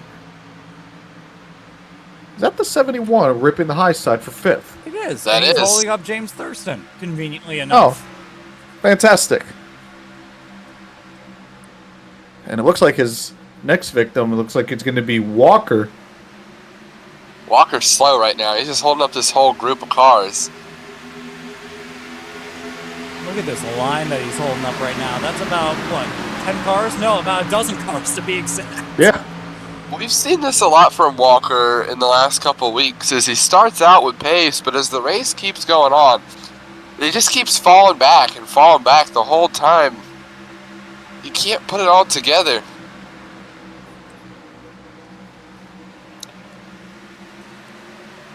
Everyone's just kind of in a single file for now. No one's really getting a runs that they need. Kind of spread out by about half to about 1 car length. Big shout out again to Hankins. Hankins lost a few spots there on that restart. He just got around Gabe Gazzola there for 7th. And now Connor Ballheis, Clinton McDonald, and Gabe are all going out of here for 8th place. Close quarters racing coming out of turn 2 as Ballheis slid up the track just a little bit. Contact! Gabe Gazzola sideways! And he's going to save it. That is not the first time Clinton McDonald has done that to somebody under braking here at an oval. He did that at Charlotte and wrecked everybody last season. He's doing it again here at Chicagoland. Well, Gabe can't be too happy with that. That was a really stupid move. Oh my god, he almost did it again! Oh my god. Just completely cut off that 88. Look at the Oh, look 58 at Sully in in the wall. Lily just watching all of this. He comes into the picture for the top 10. This is so chaotic right now. Everyone just jumbling and battling for position. It's really hard to pass. Aiden Walker told me this before the race, that once we get on these runs, it's going to be really hard to pass, and it's going to get worse as the run goes on. See if that ends up being the case, but right now it does seem kind of hard to pass some of these guys. It's like they're just not able to. It's like they're unable to just generate the runs that they need to, and I thought they'd be able to by just ripping the top compared to the bottom, but maybe it's still too early on as Thurston completes the pass, but maybe that's just what it is. I don't know if we have to wait longer for the top line to come in, but you're right. It's not easy to pass right now. We've not seen a whole lot of drivers venture out to that top lane, other than Thurston, for those couple laps to try and work around everybody. Everyone else has kind of just wrapped the bottom or as close to the bottom as they can get. Yeah, for sure. And now everyone's kind of sitting back on the bottom. Right now, Hyder leads over Drugman, Arevalo in 3rd, Walker in 4th, Thurston 5th, Collins in 6th, Galen Hankins 7th, Ballheis in 8th, and the battle commences for 9th between Aiden Robertson and Clinton McDonald. You have to go back to 12th to see some side-by-side action between Marshall and Enriquez. Oh, looks like the 71's getting a run once again on Thurston, all over the back bumper, going to turn number 3. He's going to try to arc it off, try to cover off Hankins, who's right behind him. Thurston's going to pull away just a little bit for now, so 71 went on the defensive side just for a moment. Thurston, I think he used up a little bit of stuff, because he's starting to pulled this back a little bit as well. Walker's starting to pull away just a bit, and I'm seeing everyone, at least the 71, the 72, and the 15, they're all just kind of trapped behind Thurston, which we know he doesn't really save his stuff. He kind of just takes what he could get, and he runs with it at 100%. And I wonder what his tire situation's looking like right now, because that 71 is all over his back bumper, and it's kind of causing a conga line behind him. Yeah, we're starting to see the difference between drivers who save their stuff and use their stuff. Arevalo is one of those guys that use their stuff. He's fallen back to aid Walker and keeps losing a bit of time. Walker all the way to the top lane. Here comes a lap car of the 60. Oh, contact! Gabe Gazzola, Enriquez down the infield, down the back straightaway. That is the third time that someone has ran into Gabe Gazzola. And once again, another incredible save by the 54 as they were battling for 13th place. More contact! Hit right! And Robert Eccleberry coming out of turn 4. Yeah, that was almost a crash. I have to imagine Gabe is getting a little bit fed up with everybody, just kind of running him over. Oh, yeah, well, that's It's going to be a little bit frustrating. But he keeps losing a bunch of spots. He's just slow right now. Even when he's not getting ran over, he's just falling like a rock. I don't kind of blame him for moving him out the way. And while that was going on, Kayla Hankins got around Corbin Collins to get inside the top 6. And another incredible performance there from Kayla, as there's just a big shuffle for position between Logan Sully, Jason Marshall. That's going to be the 85 of Gallagher. Ryan Arnold, after getting crashed on the first lap, is up back into the side of the top 15. And that's going to be Gabe Gazzola and Eccleberry fighting first position. Eccleberry got to the outside with a run up off the corner. See if you clear him. He's blinking a little bit. The 54 car is. Yeah. There's something wrong with Gabe. He's in the apron. He's going all over the place. I don't know if he has damage or something, but he is all over the place right now. Not doing good for Gabe Gazzola. Well, yeah, look at how slow. Yeah. The 56. Enriquez, I want to say this, man. He's been struggling these last few weeks. We saw him be fast at a couple of tracks like Dover, and I believe Michigan, he almost won, but... Oh, there it is! Oh, another close call there for Enriquez and Gazzola. And here goes Caden Reif back into the mix. Ever since then, he's just been struggling, but this race right here is crazy. The 99 going to slide up a little bit. He's going to clear himself for the 94. He talked about he had the pace, but just can't seem to put a whole race together. Slid past his pit stall on pit road, dropped a ton of spots. Restart, I believe, 14th, and he has just dropped like a rock since the restart. He is outside of the top 20 right now, 21st.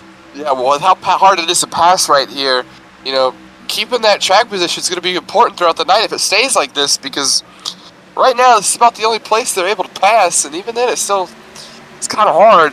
See if you get clear to the 39 here. He does. Who is that? Sampson. That is Brandon Sampson. Yeah. Like and the battle for the lead is going on right now. Van Drugman looking inside there on AJ Hyder, but Hyder immediately took it up to the top to defend the lead. I was going to say, it's like these lanes are more even than I thought. I thought at this point the top line would be the preferred way to go, but even like the bottom, the middle, and the top, they're so even right now. It's kind of like a larger version of Richmond where there really is no preferred line right now. I mean, I guess you could say the bottom because it's the shortest way around the racetrack, but it's really like there's no, clear-cut dominant line where it's like, again, maybe beside the bottom at that point just because it's the shortest way around the track, but even the top line, some guys are on the top and they're making it work. Like, they're staying side by side, so it's really going to come down to how you handle these.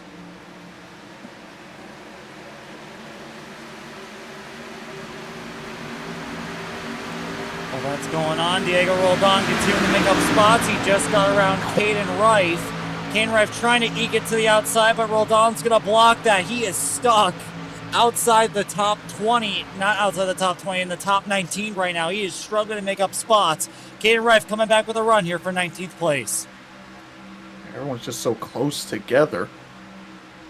It's like in these little bubbles right now. Whoa! Hold on to her, boys! Caden Reif's building a bit of a reputation here in the series for being on the reckless side of things. And we almost saw it right there. Now Brandon Sampson goes to his outside. Here comes Jeremy Lewis to the inside. Dimitri Mundros for outside the top 20. He'll trying to march his way through the field inside the top 20. Like you mentioned, he's going to go to the outside of the 56 for now. Tucks back in behind, but let's see what he does here going into turn number 3 as Samson, whoa, dives it off into turn number 3, but Roldan shuts the door immediately, and here comes Gabe Cazzola. Roldan trying to make the pass on the 54. I thought Roldan was going to get up into him there above the corner. They almost do it again. It's a little love tap, nothing more. Yeah. Roldan trying, but they're going to lean on each other coming out of turn 2 as Roldan gets tight all over the door of Cazzola down the back. Samson's going to make it 3 wide down to turn 3. Ooh, this should make things interesting. Noah backs out of it for now. Samson trying to wrap it around the bottom, but Roldan making it stick in the middle and clears Cazzola in the process. And just clears himself for Samson too. Incredible work by the 99. Whoa, 39 cut off the 54 there, entering the corner. Samson, here comes Dimitri Mundros. Stay on those little tires at last stop.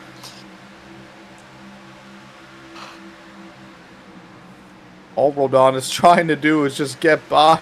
Boys, I have bad news. Thurston and Arevalo are side by side for 4th. Arevalo is losing his tires. Uh-oh. See if Thurston gets back at him for what he did earlier in the race. I hope he does. That'd be fun. Yeah, we all do. We all hope so.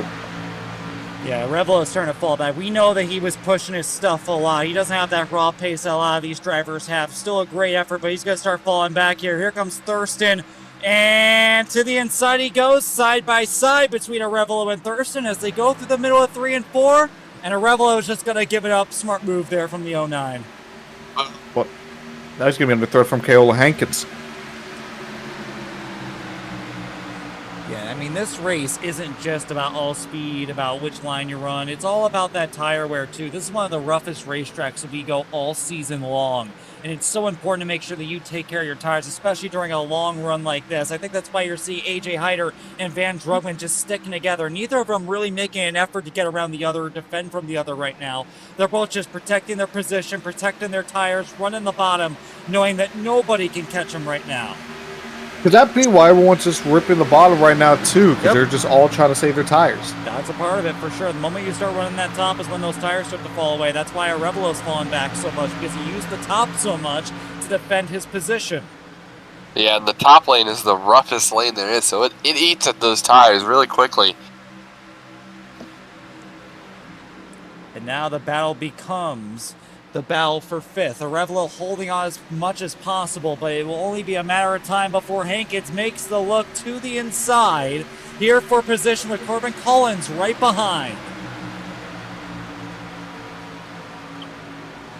Hankins going to go to the inside. Arevalo doesn't have a choice, so he's going to go to the middle, but it's going to be all for naught. A quick job for Keola Hankins to get by, but Arevalo all over the back bumper of the 72, and Collins going to take advantage.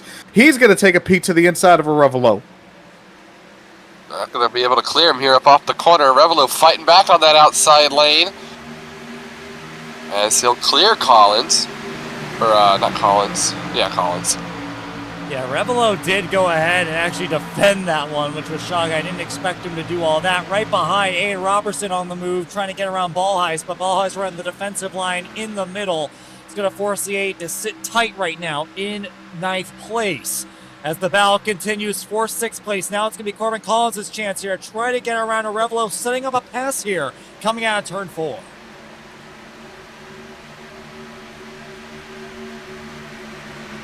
Have that run up off the corner. Comes the 88 on the 15. He'll look to the inside. Robertson has actually had some pace here tonight, shockingly, coming off of his suspension, I believe. Oh, here comes Collins making a move on Arevalo. Yep. And Back into the inside of turn 3. Arevalo going to try to throw it off in there, trying to stay side by side. And it looks like he's going to stick onto the quarter panel, but I believe coming out of Ford, no, he does not get cleared, Corbin Collins. They're going to be side by side going to the start-finish line, and actually Arevalo getting a little bit of a run right now. I'm not sure what happened to the 71 right there, but how about Aiden Arevalo making it stick? His old tires, he's burned up. Look at him. It's a 71 is all over the place. Yeah, he's fighting that thing. Here comes the 15 and the 88. Yeah, and they're having their own little fight right now. And the more that Bolheis runs that top, the worse the tires are going to get. And you're seeing that right now as Aiden Robertson is hugging that bottom. And he now has the added benefit that Corbin Collins is right ahead of him, and he can use him as a pick to hold up the 15 if it comes to that. It looks like it's going to come to that right now, as now he goes to the inside there on Collins, as Collins runs the top to go after a Revelo. Yeah, but that didn't really work too much as Collins used the top line to his advantage, got a big run. Clears the threat of the 15 for now trying to become the threat for the 09. Oh, but he gets into the wall a little too much, but he's still able to make the run stick for now.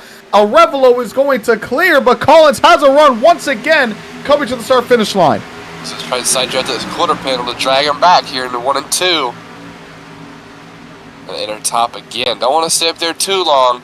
Don't want to burn up your stuff. A Revelo's going to come up. up. Oh, boy. Yeah, give it up, brother. Give it up as Collins gives him a little bit of a door bang coming out of turn 2. Corbin Collins finally gets around Aiden Revelo for 6th place. Side-by-side battle right behind him, the 15 trying to go to the top of the 88. I wonder if anyone is going to see what Collins did and think to themselves, maybe that top line is the way to go from now on. Right now, Corbin Collins made it work, the best I've seen so far. And seeing Walker try to make the outside line work as well, just a little further ahead. And Drugman's beginning to fall off here, guys. It is now half a second between Hyder and Drugman. He really did try saving his tires, but it seems like even his are beginning to fall apart as Aiden Walker approaches the back of the 80 now for 2nd place.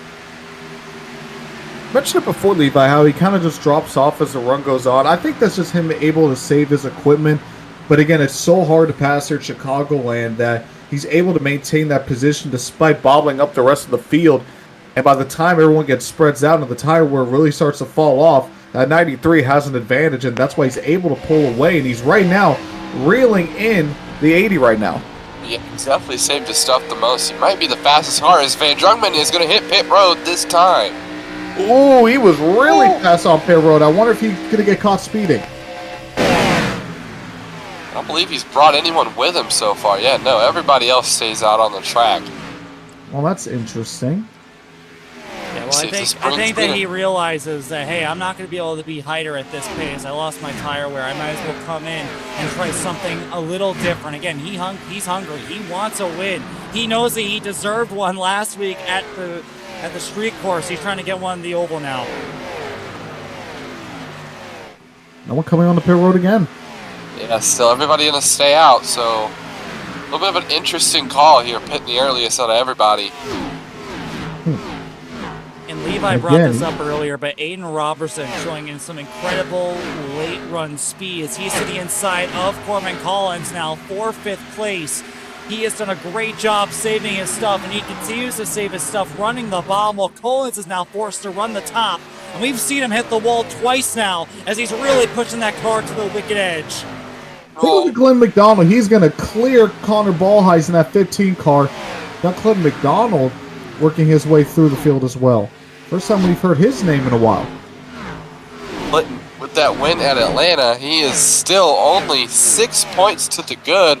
Right now running in 8th place, so a top 10 finish could go a long ways for him, especially with Jafari being suspended this week. Collins is not giving this up against Robertson right now for 5th place. I thought it was done and over with Robertson running the bottom, but Collins keeps coming back with these huge runs around the top. I think this time Corbin's going to have to give it up, though, as Aiden has him outmatched. And look at Van Drugman going through the field on these fresh set of tires. Right there, Clinton McDowell parking it right in the middle of the road where Van wants to go. Yeah, I don't think 71's listening to you, Gavin. He's still all over the back bumper of that 17, trying any way he can to get by him. But look at Drugman, like you said. The tire advantage is insane. Fresh tires versus old. He is in another zip code right now. Well, the only thing I'm worried about here is when the leaders do eventually pit, will the difference be enough to make him, slower than everybody else? Because we're he pitted 3-4 laps ago. If they pit the next 5 or so laps, it'd be a 10-lap difference. Here Chris Lilly's on the pit road, and a couple guys as well. Ryan Arnold on the pit road. Nick Servito on pit And road. Revelo's So, coming in. Here comes a Revelo. all right. So here's our next leader, who's going to be watching. Sideways, spinning into pit road. A Revelo with a good save. Woo. Had And to show Lily off is for back everybody. in now. Lily's in now. So now we're starting to see pit stops again. I don't know what the difference really is going to be, but if it's anything like that, because Hyder's coming on the pit road. Yeah, Henderson on the pit road. So the difference between him and Van Drugman will be about 5 laps. He's getting into his pit road very aggressively. Same with Walker. Yeah, Walker made up a little bit of ground on the Hyder on pit road there, made up a few car lengths. They drag a couple other guys, Collins, Ballheis, McDonald, Gallagher, a couple other mid-pack guys that don't really matter. Now, I mean, here's the thing, though. If Drugman takes the lead from Hyder, he's got to start saving his stuff now. He cannot afford to lose a lot of time to the 24. Yeah, I mean, 5 laps doesn't seem like a whole big of a difference, but it definitely It's a is lot. here with how rough this track surface is. So here comes Hyder coming off the pit road. Let's see where the 80 is. He is, wow! Gone. Oh my. Oh my goodness.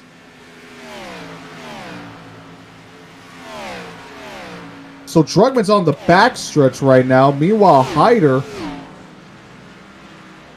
he's Hyder's- just... That He's is about insane. halfway and still getting up to speed. Jesus. It's about half the track a difference there. That I'm is back. insane. I didn't even know you were gone. Yeah, no, I had to take a call. Anyway, what's going on? The Van Drugman Drugman- came on the pit road, and then everyone else did, and now he's about, I don't even know what the gap is. Let's see About here. 7 Drugman- seconds. Yeah, 7-second difference. And he was what, like second?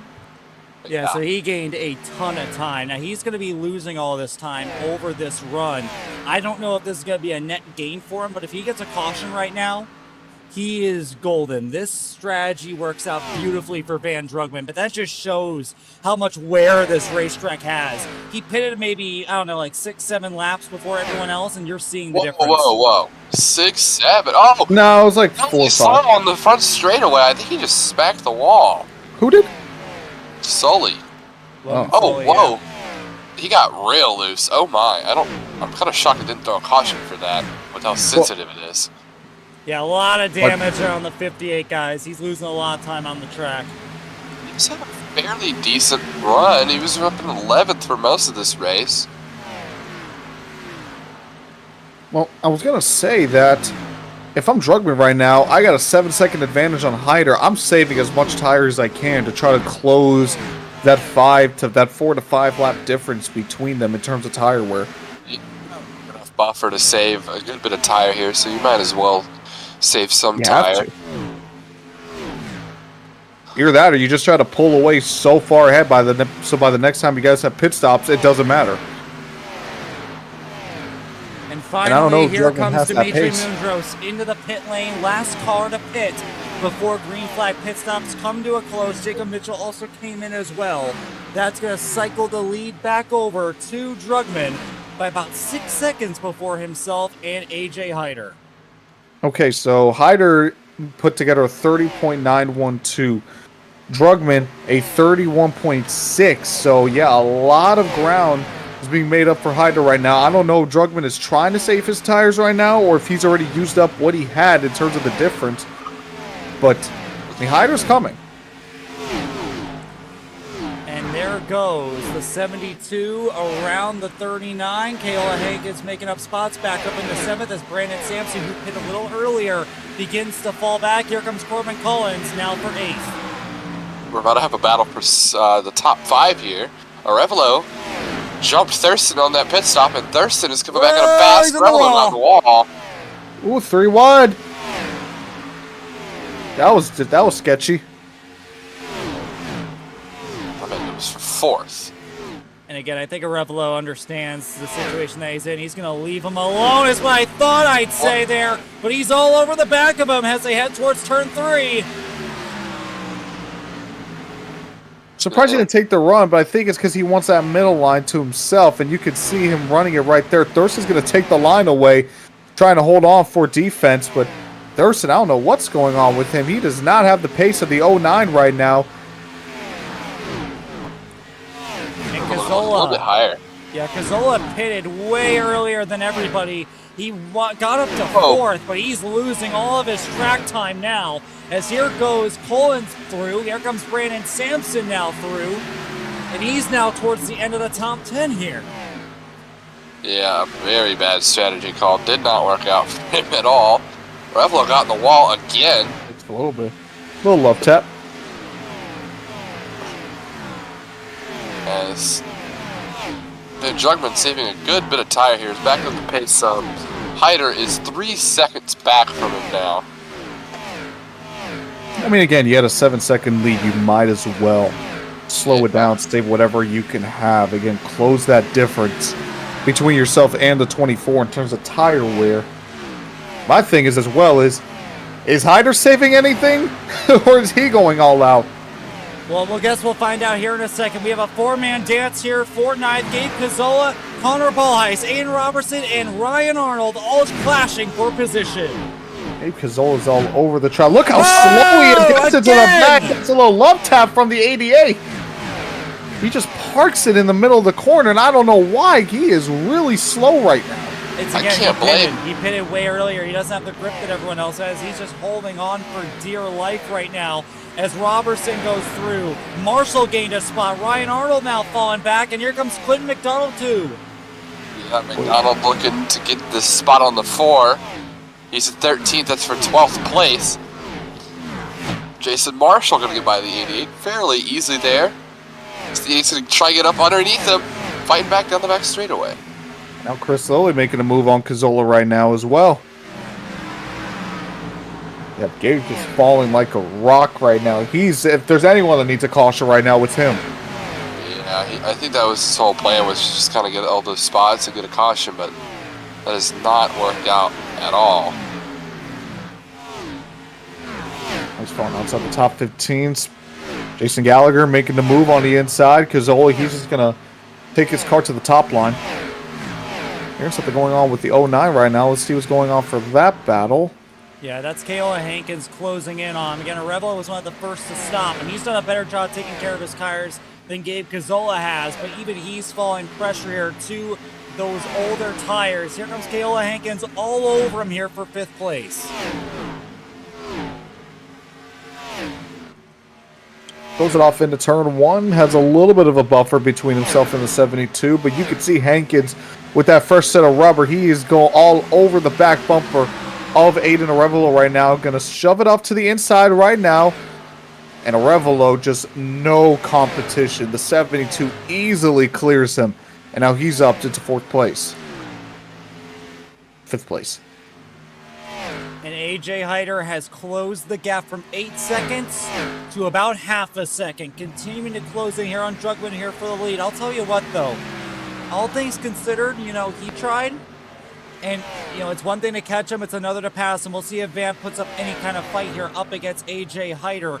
Or if he's been saving anything since the pit stop. He has about 7 or 8 older tires here than AJ Hyder, so he has quite the deficit to try to fight for, but we'll see if Drugman has anything to give here against AJ Hyder for the lead. So that lap time, I'm going to say that lap time for AJ was a 31.975, Drugman a 32.301, so about a difference of about 4/10, which is closing from about the 5 to 6/10 of a second, so Drugman is starting to gain a little bit of time back. I just don't know if it's enough. Well, considering Hyder's looking to the inside now down the front straightaway, I imagine that it's not a lot. Drugman moves up from the bottom. Hyder up against the wall. Here's the battle for the lead. Drugman and Hyder going at it, coming out of turn 2. Let's give it a run. Oh, he's blocking! Blocked it. Well, we know how he's going to treat this. He's going to fight with everything he's got as he's on the bottom, Hyder on the top. He's pulling some blocks out here for the lead and holds on to it for yet another lap as we come to lap 90. Well, Hyder got a good run up off the corner. Let's see if he can take it into turn number 1. Gonna go look high again. Got a lap car in front of him. Yeah, that lap car might play a little bit into this. Big run up off the corner for Hyder. He'll go to the Again, blocking contact! Yeah, they hit each other right there. You gotta give him a push. These are some aggressive blocks. Remember Dover? When he was running through people, making contact, making enemies? He's doing it again. He's willing to do anything to hold on to the lead, even at a deficit. Blocking all the way down to the grass. Van Drugman, the hero's man, trying to stop AJ Hyder from winning again. Hey, I love this, man. You know, very rarely do you see someone just be this aggressive with the 24. So to see Drugman doing what he's doing is awesome. I love this. Now Side by side right now? Yeah, Hyder's got him now here on the outside. We'll see if he can hold up top. Drugman on the bottom. Drugman is Drugman clear. gets into the gas real quick. Slides up in front of him. See if he's going to block him going down. Yes, they do. Down into the apron right now, all the way near the grass. Drugman is saying, if you're going to pass me, you better make it work on the high side. And Hyder, he is trying to accept that challenge right now. Drugman down to the inside, wrapping that bottom. But Hyder, he's going to have a run coming off the high side. On the back straightaway, he's got another run. He's not going to be able to block that one. Side by side now, Hyder is saying, now you try to make it work on the top. Let's see how you can do. Hyder down to the bottom, Drugman to the top, and Hyder, he's going to reverse the cards, and he's going to clear the 80 off of turn 4. If the 80 has a run, he's going to look to the inside. They're going to block him down all the way to the grass. See if he can get anything in ring 1. How aggressive is he going to be? No, he had to back off. His tires are cooked. Well, you know what? I'll tell you what. That was still a valiant effort there from Drugman. He put on a defense that not a lot of people put up against Hyder, especially considering his tire deficit. That just shows the speed that Drugman's got, just not the strategy to boot. A great job there from Van. Now he could settle in and try to hold on for second for the next set of green flag pit stops. Now I want to go back to this battle for 8th place. Bolheis, Robertson, and Jason and Marshall, all three have a little bit of a battle here. Most with the 88 and the 3. Yeah. They've been fighting this whole run here, guys. Since they all came down pit road around the same time, they're all just been clashing for positions. Robertson, Bolheis, and Marshall putting on a great show here. Ooh. And he seems to get tied up off the exit every time. Kind of just almost slide up into that 3 car. Ooh, the 3 Marshall just barely clears Robertson. Yeah, that was real close. Ooh. Arevalo continues to fall. He just got past there by Corbin Collins there. Marshall blinking. What was 6th place. Now he's going to be falling to the clutches of Marshall, Bolheis, and Robertson very soon to make it a 4-man dance for position. Marshall with the slide job, Bolheis with the crossover as they continue to trade positions on track. Well, here comes the 88. Let's see if he looks to the inside. No, he'll just back off there. Kind of let these two go for it. He'll go to the inside of Jason and Marshall. He's just going for whoever has the advantage during that part of the track. I mean, I don't blame him. That's bringing in Sampson and McDonald in a little bit. This battle. Marshall again cutting off Robertson last second into turn 1. We know Aiden has a short temper. We'll see if he has enough of that soon. But Bolheis putting on an incredible defense right now, holding off Marshall and Robertson for position. Oh. Marshall is blinking a lot. Not sure exactly what's going on with him. He's blinked a couple times in the last few laps. Yeah, he has. As Thurston is now on the back bumper of Walker. He'll look for a pass here fairly soon. And I'll tell you what, Thurston ain't too far back here from our top 2, about 3.5 seconds. Not that Thurston's going to be able to catch them, no, but we saw how much time you can gain on a fresh set of tires when you pit early. Thurston's definitely within striking distance if he wants to pit before the checkered flag. We're coming to about 40 laps to go. I don't know what the window is, but I imagine that you can't go, 50, 55 laps on a tank of gas? I imagine that these guys probably have to pit one more time. Yeah, I imagine. We're probably going to see them come to pit road, if I imagine. Probably around lap 110 to 120. Try to keep it as close to the finish as possible. Give themselves a little bit of a cushion. But it's going to be a game of chess, you know. It's going to be who can bring everyone onto pit road first. Who is going to pit the last, especially because... Actually, I wonder. Laps is around the time it took AJ, maybe a little bit less, to get by Drugman. So I wonder... if Drugman just makes it last maybe an extra lap or 2 and pits early, and if he can get another advantage like he got on AJ, I don't know if the 24 is going to have enough time to catch him. Well, that's the type of stuff that we're really building up to here. Hey, Levi, can you do me a favor? What? Don't do it. Can you check to see how long that fuel run for AJ on that last run was before he pit? From when they pitted for caution to when he came down pit road. Can you get that for me? Yes. I just want to get an idea of how long that pit run was, because AJ was definitely one of the guys that stayed out until the tank was low. So we'll get a rough idea of how long these guys can go on a set of tires. But I'll tell you, Thurston caught the back of Walker and just stalled. Both of them run the bottom right now. Thurston does not want to use up this set of tires right now, running the top to get around Walker. He's very comfortable just sitting in line right now. I believe it was 42 laps. And they probably have to pit one more time. They definitely have to. It's got to come close here. I don't know if there's any opportunity for somebody, especially one of the guys that pitted last, like Dimitri Mundros, to go the distance without stopping, maybe saving a little bit of gas on the way. But we're definitely getting close enough to that point where we can see some games being played when it comes to fuel strategy.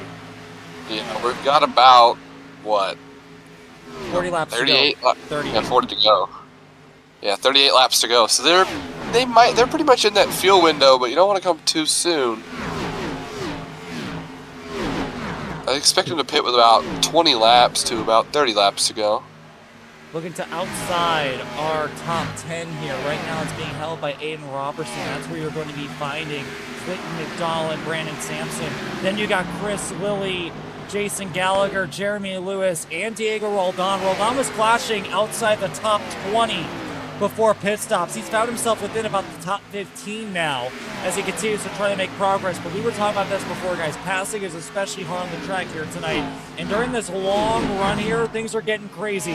Not as crazy, though, as this battle for position here between boys, Marshall and Robertson, that just will not end. They continue to hound each other. They can't get away from each other. They've been like this since the drop of the green flag.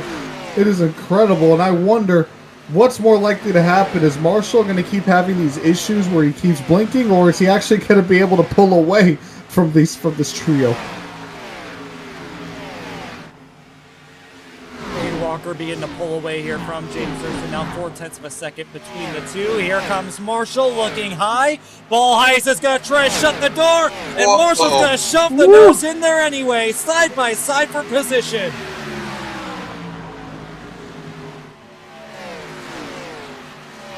That was real close. Marshall wrapping that top lane again, trying to get around him on this outside lane.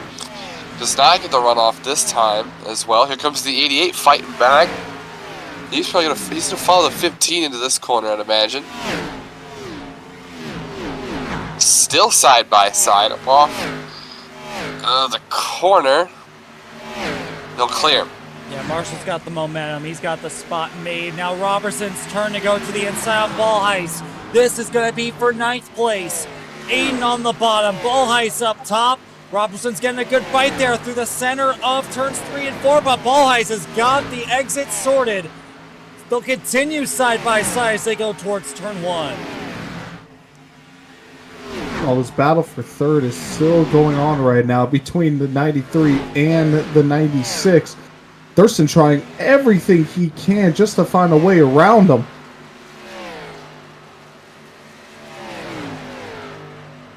Brendan Sampson hit pit road that time. He's going to try and pit early here and hope that works out for him. I doubt it will. Robertson gets the line here behind Ball Heist. Ball Heist defends the spot. But yeah, if people are coming in now, then green flag pit stops are back underway. And it's not to get yourself to the end on gas. It's really to set yourself up with tires for the end of the race. Do you want to pit early, gain a ton of time early, and have to defend late? Or do you want to be the one charging on a fresh set of rubbers coming to the checkered flag? Well, none of the leaders have pit yet. It's really been just a couple guys in the back of the pack. So I'm pretty sure it's just some of those guys who pitted it earlier than others, and you know they kind of got to pit for fuel at the moment. So, but none of the leaders have pit. Hyder's still out on the track. I hear nothing on the radio saying that anyone's coming in. Nothing from Drugman, Walker, Thurston. So far, at least for everyone up front, looks like everyone is good. I don't know if Levi's seeing what I'm seeing, but Quinn McDowell's being hounded by 3 CLD cars right now. Chris Lilly, Jason Gallagher, and now Diego Roldan all over him for position. They were going 3 wide down the front straightaway as they all fight outside the top 10, and Hankins is now into the pits. Yeah, these CLD cars have been going at it for a couple laps here with McDonald's in the mix. I lied. Hankins is not in the pits. It was my leaderboard glitching. My bad. Oh boy. Wait, Attaboy. no, I didn't. No, wait, no, I didn't lie. He did come in. Fuck. Did he come in or not? He's in. He did. He did come in. Yes. Now, remember what I said earlier. Oh, hold on. I think I hear Hyder's coming in. And both Thurston and Walker are in from 3rd and 4th. Yeah, and it's around that 30 lap to go mark. Like I said, it probably would be around. Got about 32 laps left in this thing. Now remember what I said before. Hyder, he's probably going to pit later than everyone else, have that tire advantage. He stays out on the track for now. Is he going to have enough time to make up that advantage? Because he's probably going to pit. We're coming up with 30 laps to go. Honestly, if we're looking at anywhere from a 7 to 8 second Sorry, difference- that's contact with Robertson and Ballheist. Sorry to interrupt you, Armani, but they're getting aggressive out here. But McDonald's coming to pit road. I'd imagine that group of drivers right there, those 3 that have been battling, are getting a little bit fed up with each other. As it seems since the cycle, they've been all over top of each other. And OJ's keeping 88 a push. Uh-oh. Hyder and Drugman are in from the lead. And I want to watch this gap here with Thurston, Walker, as here comes a Revelo coming in. Here comes the 93 and the 96 as they're going to get their lap back this time. We'll see what the gap looks like next time by. Now, if I'm Thurston, I'm not worrying about trying to fight Walker right now. Just stay behind him unless you get such a big run. Well, you're not James right now. James is going to the outside. Jugman slid through his stall. Oh. Slid through his stall, hit the wall a little bit. That's going to be a really bad pit stop from him. But Thurston was such a big run, just clears him going into turn number 3. I was yeah, going to he say... did. Mistake by Drugman. That's going to cost him the win unless there's a caution. Yeah, it's pretty much over. He needs to be out there with a Revelo. Here comes Thurston, who got around the 93. Where's that 24? 24's back on the track, in control. Wow. Thurston's not going to get him. Yeah, that's a very big lead. I mean, good. There's still a little bit of a difference, but a little bit of a closure. But good job by Hyder. He didn't waste a lot of being back by 6-7 seconds. So he saw that everyone around him was pitting. So he said, "You know what? I'm Drugman going in to the grass. cover it all." Van Drugman's disappeared. He's out of here. I think he quit. Yeah, he did. Yep. Yeah, got loose, fresh tires, bad pit stop, he was done. And now we get to play the fuel game. How long do you go? They're all banking on a yellow. Corbin Collins coming in from the lead, and that's going to give the lead over to Diego Roldan. Well, this should be interesting now. Let's see what the gap is. It's about 27 seconds. Okay. They definitely have to come to pit road. Yeah, I see this right now.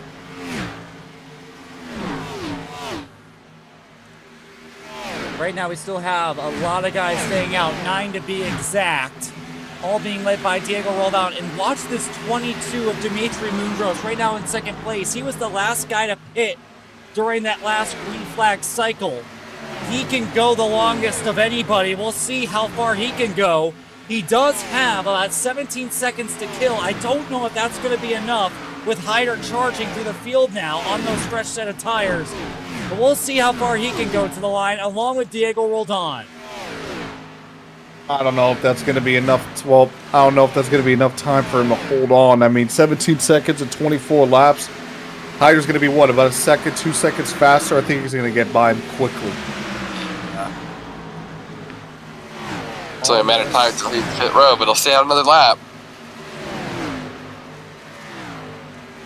Brandon Morris coming in from 6. He's going to abandon.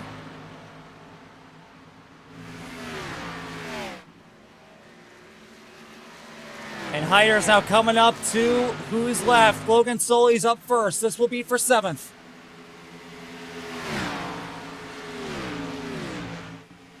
Rolled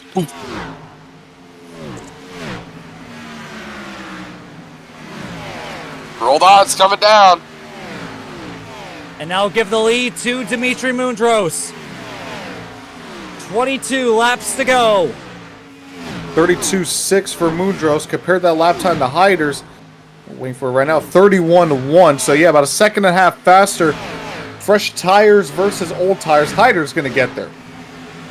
It's good for Mundros. Leading a lap is a bonus point. Like we said earlier in the race, he's pretty close to the cut line here. Only 13 to the good. So all the points you can get this race, the better. Look at that 55 right there. Oh, got split 3 wide. McDonald and Arnold. God. Yeah, close quarters racing here. Everybody on different strategies, all racing for position here late.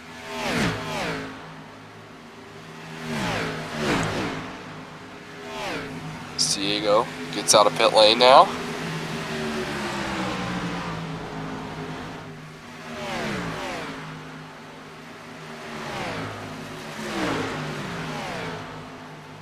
Right on these new tires. They're making 3 wide with the 54 and the 22. That was a close call. Here comes a couple other guys with new tires at the back of them. The 99 rolled on.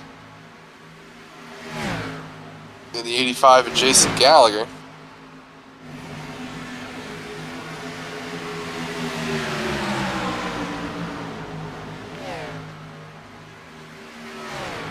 Hyder 31.3.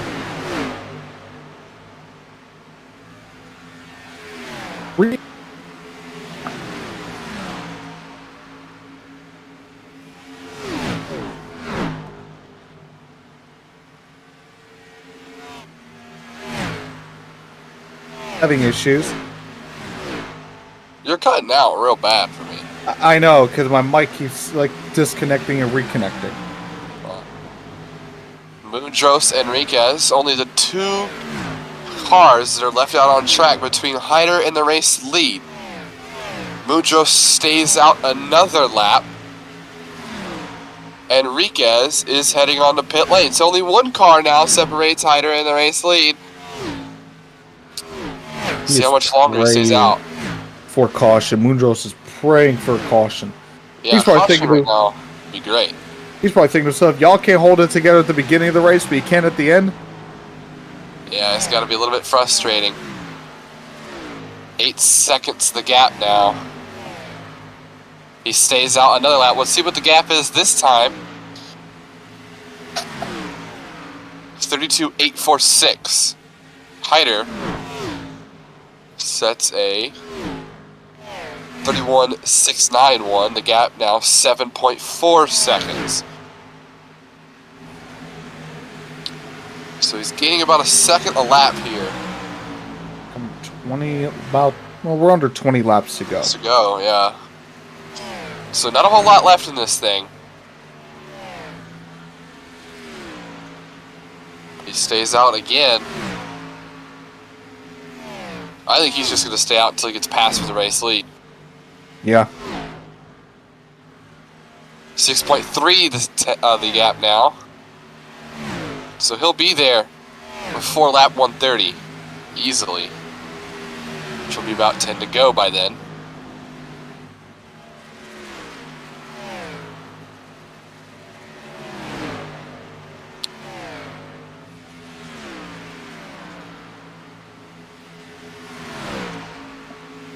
$32.9 for Mundros.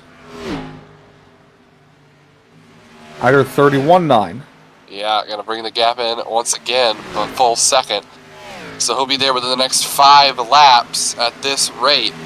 This is now side by side with another car. This will slow him down even more. It's Gabe Cazzola. Yeah, Cazzola not doing him any favors right now. Nope, and they'll stay out once again. So no shock there. Thurston has lost a good bit of time here to Hyder. Walker falling back off Thurston some too. Mundros is coming in this time.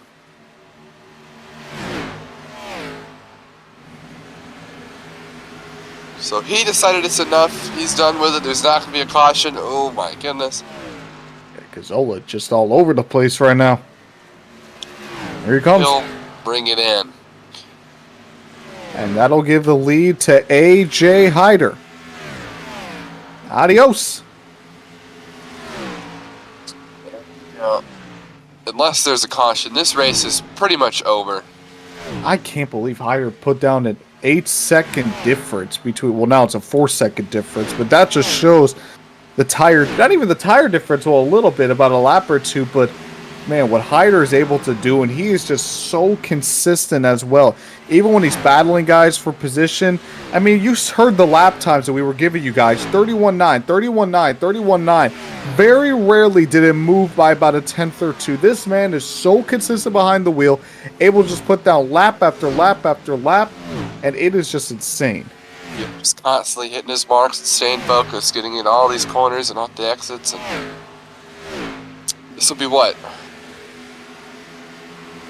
Gotta find out. 5th win. Only 5?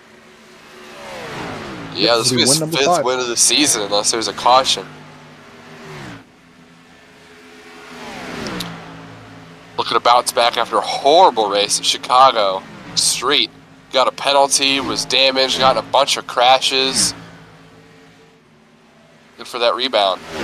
We've finished 10 races so far this season. He's only finished outside the top 10 once. Got a battle here for the 12th position between Diego Roldan and Jason Gallagher. These two are side by side right now. Roldan to the high side. Gallagher is going to paint that white line on the bottom. And Roldan will get a good corner there and get a good exit and clear. You know, Roldan being up here in 12th just makes you wonder, you know, he was up in 8th for most of the early parts of this race before he slid through his pit stall. What could have happened had he not made that mistake, as he sets his sights on Lewis now for 11th, and I don't believe he'll be able to get Bolheiss for a top 10 here, but just makes you wonder if this whole thing could have gone right for him and he not made that mistake. Where could he be running right now? Yeah, really a what if for Diego Roldan as he gets to the inside of Jeremy Lewis. Gonna try to make quick work of the number 5 machine. Ooh. Sail it off into turn number 3 and easily clear. So Roldan just outside of the top 10 for now. You know, I said he might not get Bolheiss, but with the pace he's set right now, I believe he actually could get him. Well, the difference between the two of them right now, between Bolheiss and Roldan, is about 1.6 seconds. You got about 9 laps to go. A 32.4 last time for Bolheiss. You compare that for Roldan to 32 flat, so he's gaining about a couple tenths a lap. So he'll be there at the end. It's just a matter of if he'll have what it takes to get that top 10. Yeah, we've seen it a lot tonight. Catching them's one thing, passing them's another. It's been really hard to pass here tonight. And even so, Aiden Robertson just up the road as well. So if Roldan plays his cards right, he can even get himself all the way up to 9th. Yeah. It's a matter of if he can get up there quick enough. Robertson about 2-3 car lengths ahead of Bolheiss. He is currently holding down that 9th spot. Bolheiss not really doing too much in terms of catching him, kind of staying put where he's at. Brandon Sampson and Jason Marshall. Yeah, a little battle there as well. So a couple battle here's for position before it's all said and done. Sampson going to get a run on Marshall right now. He's going to tuck him behind going into turn number 1. Let's see what they do.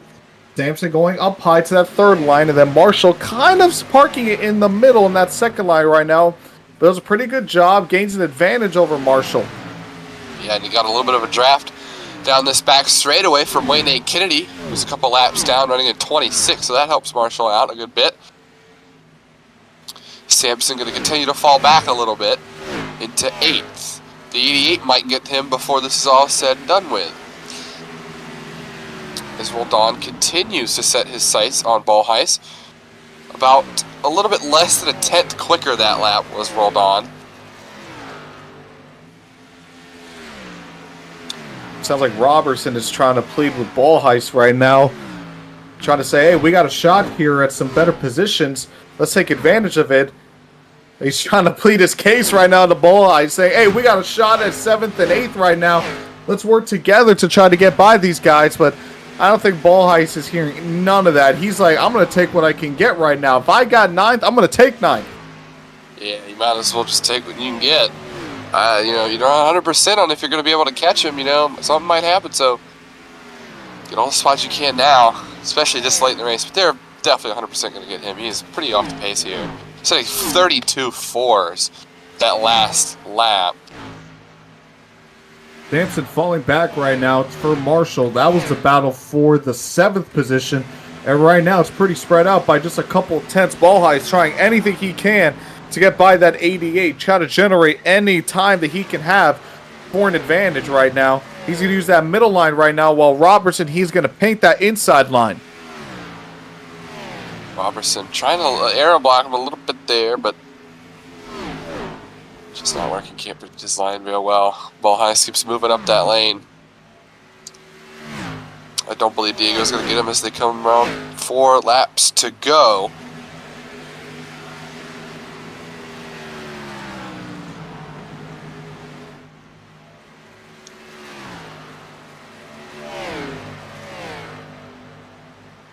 And we should be coming up on 3 laps to go here in this race. Hyder with a commanding 4-second advantage over the rest of the field. Thurston and Walker separated by about 0.8 of a second right now. Advantage Thurston, so I don't know if Walker's necessarily going to get there to get that runner-up spot, but right now it is all the 24. Yeah, the 24 has been in control of this race pretty much since the start of it when he got the race lead from Walker. I don't believe he's lost it since then other than that one pit cycle, but he got it back fairly easy.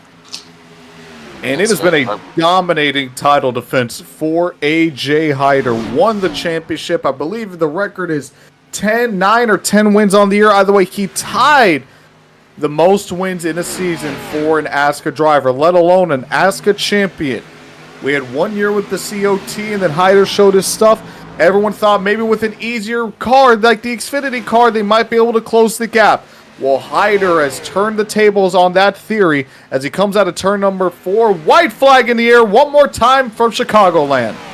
Yeah, he struggled at Chicago Street last week, but he's going to put his foot in the ground this week and destroy the competition. 4-second lead over Thurston. Halfway down the back straightaway. All he has to do is bring it home here from Chicagoland. He got the lead early on in the race and has not lost it since then as he comes up on lap traffic. Off turn 4 for the final time. He's back in victory lane tonight. A.J. Hyder wins it from Chicagoland. Thurston brings home P2. Walker 3rd.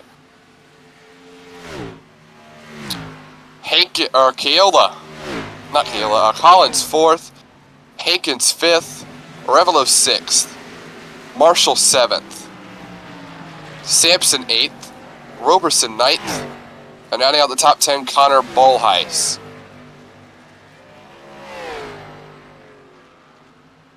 It's the 5th win of the season for A.J. Hyder. How about this? We had a green flag run of over 110 laps. Our last caution lap was on lap 31. Very rarely can we say that these guys kept it together, but they did just that. That might be the longest green flag run of the entire season. Yeah, that was very impressive. You know, usually when we get these pit cycles, there's a caution, but not tonight. A.J. Hyder burns it down on the front straightaway. Hyder with his 5th win of the season, continuing to put on a dominant title defense right now with just a few races to go until the postseason. Great runs from Thurston, continuing to bounce back after a rough start to the season. Walker with a good finish as well. Collins, I believe this is his first top 5 of the season. And then Keola Hankins. So kind of like what I said before, you know, I thought a lot of the guys who are really going to benefit from Connor Trafari missing time were going to be the guys already above the cut line. And that's really what happened right now because Cazzola did not have a good race. Daniel Body was taken out pretty early on. I mean, Garrett A. White, he was nowhere all race. I don't even know if he was racing tonight, if he even showed up. So, well, actually he did, but he was all the way at the back of the pack. So, really, besides Jeremy Lewis, who had a good run in 13th, it was pretty much damage control for Connor Trafari. He's got to be really happy with how everything finished. Basically, everyone that was already ahead of him or around him is the ones who got an advantage. Everyone below the cut line really had a worst case scenario. So good on Connor Trafari. In terms of as good as you could get. Yeah, since Gavin's not here, I'll go through the finishing results for you guys here. AJ Hyder with a win here tonight, obviously. 5th win on the season. James Thurston, P2. Aiden Walker, 3rd. Collins, 4th. Hankins, 5th. Arevalo, 6th. Marshall, 7th. Sampson, 8th. Roberson, 9th. Bolheis, 10th. Roldan, 11th. Gallagher, 12th. Lewis, 13th. Arnold, 14th. McDonald, 15th. Moondrow, 16th. Smith, 17th. Rifle, 18th. Enriquez, 19th. Morris, 20th. Eichelberry, 21st. Gabe Cazola, oh my, 22nd. All right, Jason I'm a little bit busy Smigo, at the moment, 3rd. boys. You're going to have to take care of the interviews. I'll bring them in. All right. And then the rest of the drivers don't matter. They finished shitty anyway. Wow.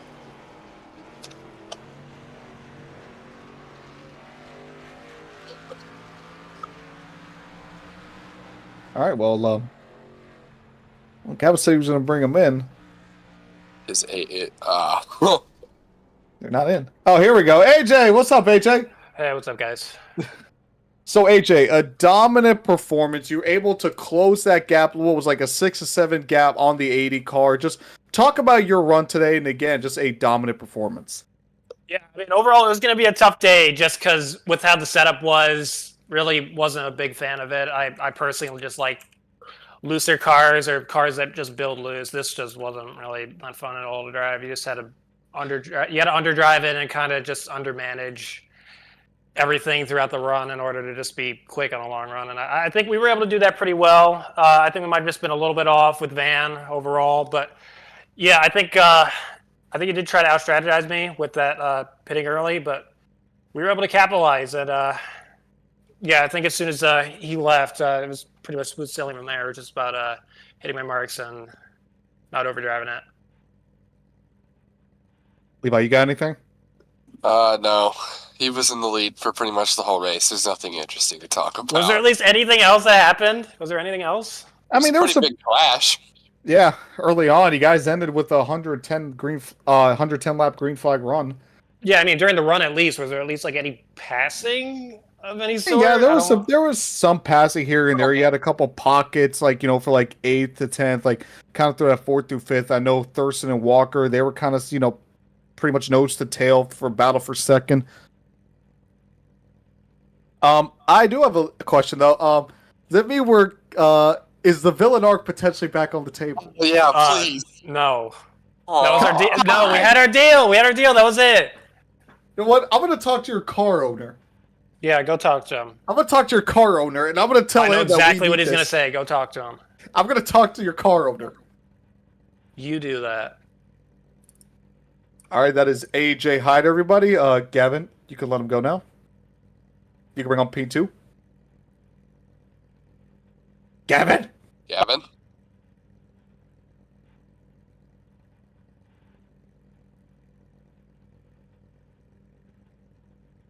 All right, James Thurston here, everybody. P2 finish. James, second place run. You just didn't have enough for Hyder at the end. I mean, just talk about your performance, because you're honestly on a pretty good run right now. Back-to-back wins in the second place finish.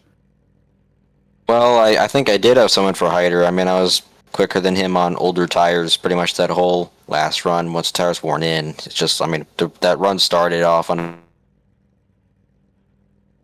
spots every single restart, and we had like 5 or 6 of them. So by the time we got going, I was like 10th, and I had to pass all those cars. And you know, when you do that, you just burn your stuff up.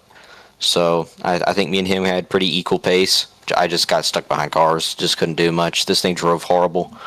All in all, I think I'd rather have been at Nashville Fairgrounds tonight.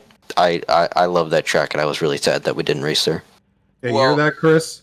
You hear that, Chris? Yeah, I think that would have been a much more exciting race. But the reason you were back there in 10th was that little bit of contact with Aiden Arevalo. We heard it over the radio. Got a little bit upset at him. You know, anything going on there, just kind of got over it after the race went on. I haven't even looked back at it. I just got loose, and I think he just didn't lift for me. I think that's all it was. I mean, I didn't wreck, so I'm not too mad about it. Just just kind of wish that we were in a little place called Nashville at a little short track with a lot of bumps on it.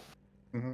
I agree. And finally, again, you started the season off pretty rough, but I mean, back-to-back wins, second place finish. How does it feel to? Looks like you're finally back on track. Yeah, I mean the finishes are there. I think the points should be good. That should reflect well on the stat sheet. And just thanks to Power Smash, Infinity Speed Motorsports, Murphy Esports, Cardano, Drip Drops, and all these wonderful sponsors that make this thing go fast. All right, and that is James Thurston, our second place finisher. Thank you, Gavin. And now let's bring in our third place finisher, Aiden. I'm sorry. What happened? You finished third.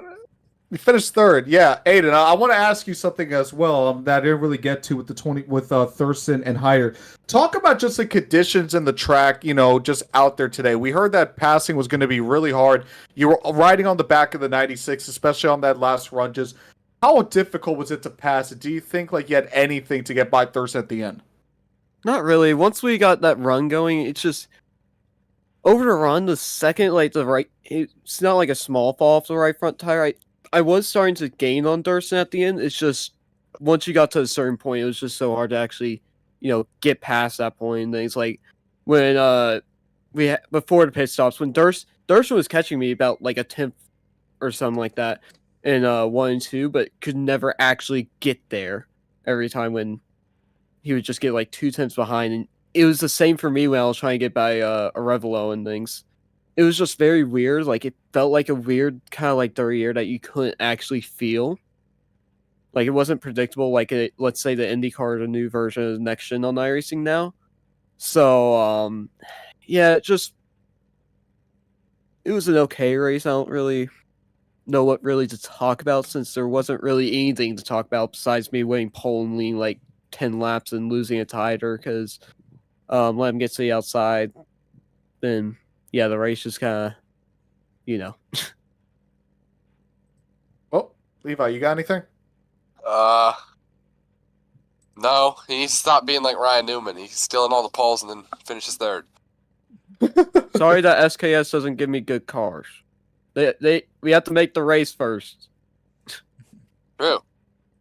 First, you have to finish. And with that, that is the conclusion of the RoStock Racing 140 from Chicagoland Speedway. I had an emergency at my store I had to take care of real quick, but I am here. I am alive. Boys, final thoughts about that race? It was a solid enough race. I mean, I was expecting a little more from Chicagoland. I thought the top would come in a little bit more, but really it was just a bottom-dominated race, not a lot of passing. Well, there was passing, but other than that, it was very difficult to even make one pass work. So, I mean, race as a whole, it was okay, but I think I agree with Thurston. I think we should have just went to Nashville. Yeah, I was expecting a lot more from Chicagoland. Chicagoland is one of my favorite racetracks on this thing, and a little bit disappointing. Like you said, it was a bottom-dominant race. It was controlled for most of the thing. Yeah. Pretty much the whole race. It took 20 laps to do so, it wasn't that great. I'll tell you what. Even though I ended up with the AJ Hyder win, I still had a lot of fun. Now, going into next week, we are going to be heading over to a week off. We're taking a week off. Hooray. So we're going to take a week off. We'll be back in 2 weeks for Rockingham. 3 races before playoff time. We will see you all